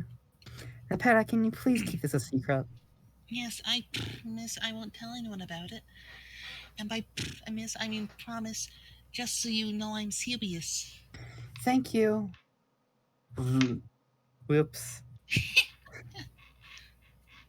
Be the huge bitch.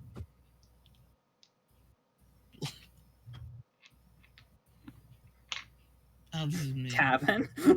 Blah blah. Your name is Vriska Zerzget. You are a master of Who is it extreme now? role. You are a master of extreme role playing. You can't get enough. Any game of dice, stakes, and chance. You've persisted with the habit even in spite of your accident. No, I'm not. But then again, you don't have much choice. I just saw that name. It was like Russian. I don't even think it's right. It's like fucking like whatever. Your Lussus is very hungry all the time. She can only be pleased with the flesh of young. Oh my god! Your cloud campaigns for teams of flappers, utilizing your abilities for orchestrating the demise of the impressionable. Your victories supply you with the treasure, experience points, and spider food. You're something of an apocalypse buff, which is something you can be on Alternia. You're fascinated by end of. Snares enjoy striking dimsy device for the hell of it. You are drawn by the means of dark and advantages they offer, particularly in gaming scenarios. Your ability in this department were hobbled with the loss of your vision eightfold, and you have since sought alternatives through various black oracles. You consult with them with these ominous globes, but routinely destroy them in frustration over the puzzled and guaranteed inadequacy of their predictions. Breaking them has developed into a habit bordering on fetishistic. That was just French. With each of you destroy, you have to an insurmountable stockpile of terrible luck. You have to stop, but addiction is a powerful thing. Your troll tag is Arcanid's grip, and your statements tend to be just a little bit over dramatic. What will you do? Check out Cool Drawing on. Yeah. You drew your own role-playing character for fun, as many flarpers are prone to do. She's the best character, and you wish you were her. Oh wait, you are her. Your wish has been granted, probably as a special boon for being so great at everything. Her name is Marquise Binre Mindfang, scourge of the land dwellers and dwellers alike, and worst nightmare to silly boy skylarkers everywhere. She has been accustomed to more treasure and gained more levels than any member of the Petticoat Seagrift class ever. She gained all of the levels. All of them. Yeah. Proceed to compute.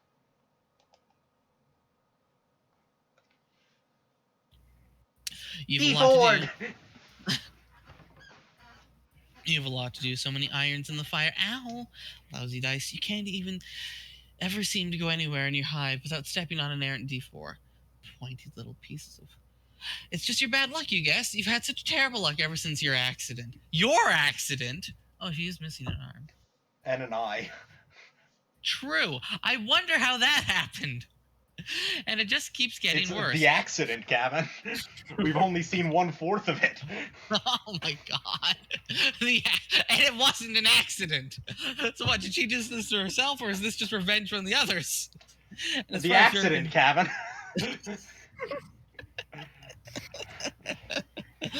Oh god, dare I know about the purpose? As far as you're concerned, the world can't end soon enough. As you're saying, so many irons in the fire, such a... Oh my goodness, they were everywhere. Such a tangled web. It's a web full of flaming irons and mixed metaphors. Tonight is a big night. You have a lot of meddling to catch up on tonight. Bugging and fussing and meddling. Take dice. Dice. You equip your enchanted dice set, the fabled Fluorite Octet, It consists of 8d8 plunder from a ghost ship during a particularly challenging campaign. In ancient times, such weapons were employed by roving bands of gamblinots, deadly marauders with a passion for chance. They all died off, though. Took way too many crazy risks. Rolling the dice will ask you a wide range of highly unpredictable attacks. Very high rolls can be devastating to even the most powerful opponents. Of course, with the luck you've had lately, you couldn't make a good roll to save your life. Gotta do something about this awful luck. Gotta catch a break. And when you get worked up about a break, whatever. Read the next line. When you get worked up about stuff, you put B's in places that don't really make a lot of sense phonetically. Bees. Like 8. It is an 8 this time. The thing you just commented on is what the next line was talking about. I gather. Begin metal. Time to get the show on the road. There's so many people to meddle with tonight. After you ditch an unwelcome solicitor first, though, that is. Doesn't she realize how rude it is to meddle? You'll fuss with her meddling later. What now? Oh, him. You thought he'd washed his hands of you. Strange timing, he's bugging you tired for so long without a peep from him. Deal with this guy. White text guy. He speaks in white text. Oh my god. Who wants to be white text guy? He's a smug asshole. I'm willing to if you want, but I'm a lot of people. I'm also a lot of people, but I feel like I could be smug text guy, but I'm also talking to myself a lot. I don't know. Kevin? Yes? I think you should be white text guy. Okay, I'll be white text guy. So stupid. Why is there so little white text? Oh, April, you'll learn all about him. Hello? Oh my god, why are you talking to me? This is the last time we'll ever talk. Still sticking with the white text, I see. So smooth and stylish. I forgot how I loved highlighting it to read all the boring things you have to say. It's like a fun game for super extra handicapped people. Like opening a present. Find out what obnoxious thing, the mystery tool type. What is it? A parting courtesy, I suppose. All the ways I've exploited you were meant to bring about the events that will take place this meeting, knowing this will provide context for all the events in your near future and will affect how you behave in response. These events will be just as important as those preceding it. I've gone to great lengths, you see. You didn't exploit me. You are a petty douche with a bad temper who likes to play games, and all I did was humor you. I did exploit you very thoroughly. It was easy. So full of yourself. Have I ever lost a game? Don't change the subject. What subject are you referring to? I'm going to log off in a big huff, and you have to promise not to use that nasty trick when you log me back on out of petty douchey spite, and then we can go back to never ever talking, because man, that was heaven when it was like that. There's no need for that kind of assurance. I'll be brief. I no longer hold you accountable for any wrongdoing. In fact, I've given your transgression very little thought since the incident. If you acknowledge this amnesty and regard it as sincere, you may begin to find the odds falling in your favor again. This may be essential if you are to succeed on your journey. Slow down, Matt. I'm just wearing out so many pens, just taking all these important notes. Damn! Screw you for ruining all my good note-taking pens and giving me this terrible cramp in my good note-taking hand. Incredible. The risk. Wait, he doesn't have letters. Hold up. Correct. He just talks in white text. So is he not one of the 12? He does not have it. He does not have a Pester Chum account. Is he not a troll? Who knows? Okay. He's just white text guy. I love how there's a speech bubble that's just pure white. Yeah. Oh my god. Incredible. The risks you take with your scorn. But of course, it was your unpleasant, simplistic temperament that made you so easy to control. Vicious and predictable like an insect. If you turn into a swarm of wasps on a crowd, the outcome is certain. It takes no skilled strategist to understand this. You were, in fact, a waste of my talents. A primitive experiment. What Expedient a snob! was right, actually. Oh. What a snob! You're worse than my meddler metal friend. I wonder why they waste their camaraderie on you. I'll never understand it. I thought you said you would be brief. I'll say one last thing. Through the magnitude of ensuring destruction resulting directly from your actions will be neither possible or necessary for you to fathom, there nevertheless ought to be a silver lining. The only question is whether you'll live long enough to see it. I'm not a gambling man, but if I was, I wouldn't bet on it. Goodbye. Bye, asshat. Yes, you gotta censor the whole part. Oh my goodness. I feel like I'm developing split personalities with that conversation.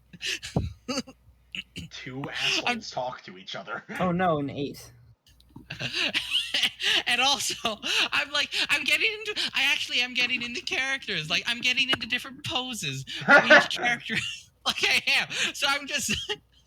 For what it's worth, I adapt a specific pose when I have to voice fucking Dave Strider. So like for Spider Girl, I'm like slouched out on my right arm with my head on my fist. and for the white text guy, I put my thumb underneath my chin. And so I'm just switching with my left chin, my left hand rather.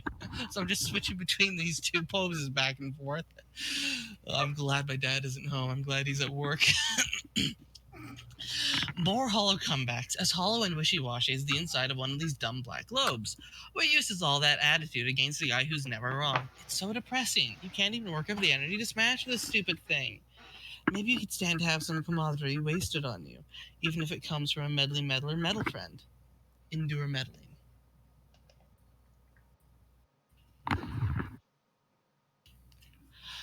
What? I just wanted to know, is your Lucis dead yet? Huh? What kind of question is that? Is this a trick? Are you trying to sabotage me? Are you in cahoots with someone? No. Cahoots, I say. You sure do seem to be saying cahoots. I'm just asking because mine's dead. What? Oh no. How did that happen? It was just her time. Really? Are you sure it wasn't sabotage? I would suspect sabotage if I was you. No, there was no plot or conspiracy or any trace of saboteurs operating through the special and magical union one can only describe as being in cahoots with another. When a virgin mother grub abdicates and renounces brooding, her time will be relatively short. I always knew this. She was so cool. You had the coolest luces of anyone I knew. I wanted to meet her someday. Maybe you still can.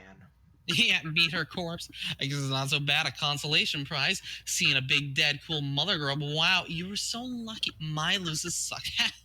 Why are you asking if she's dead anyway? Do you know something? They're all dying, or are going to soon. I believe it's a preemptive consequence of the game we're about to play. If a preemptive consequence is a concept that can be said to hold any meaning. But from what I understand, if it is applicable in any sphere at all, then this game holds that sphere. Okay. I don't really get that, so you can just go ahead and think I'm some dumb flighty broad again. I wasn't going to think that. You just... You know what? I don't think even I really understand what I just said, so never mind. Now you got me a little worried, man. I hope she's okay. Why would this happen? It's just my luck. Have you someone died besides yours? And you know who's I guess?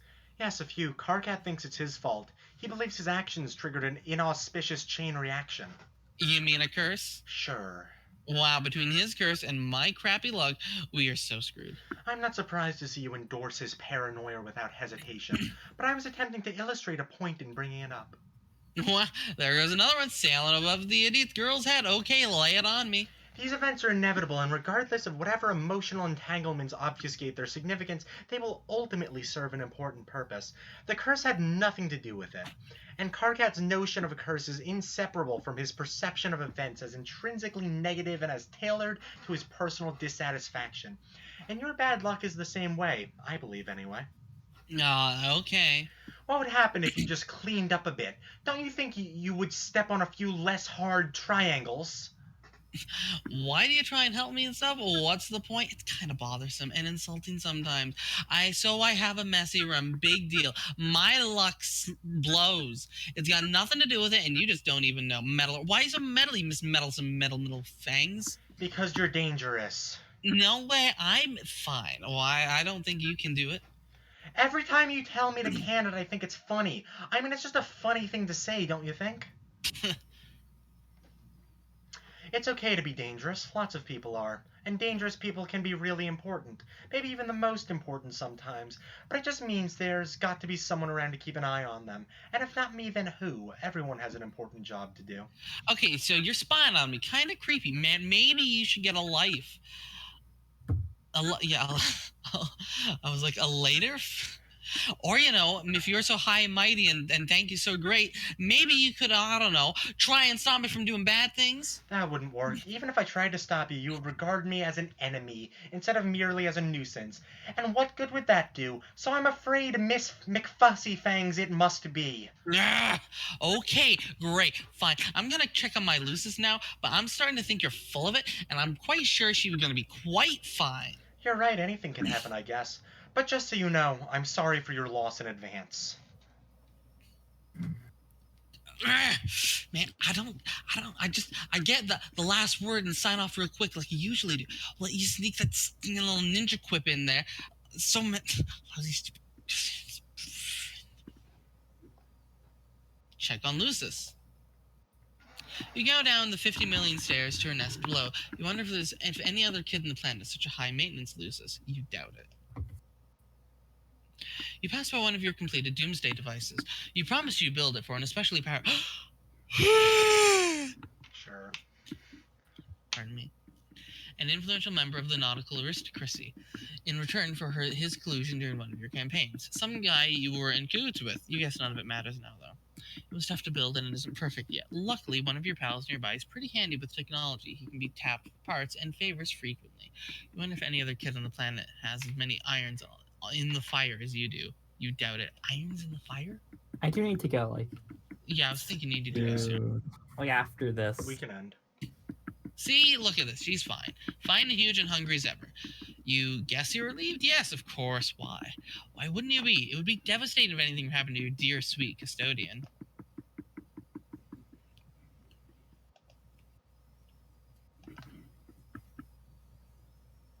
Okay. What a good place to stop. We can put this guy off. I'm gonna stop the stream. Dear. That is How fair. how and how much understandable. more of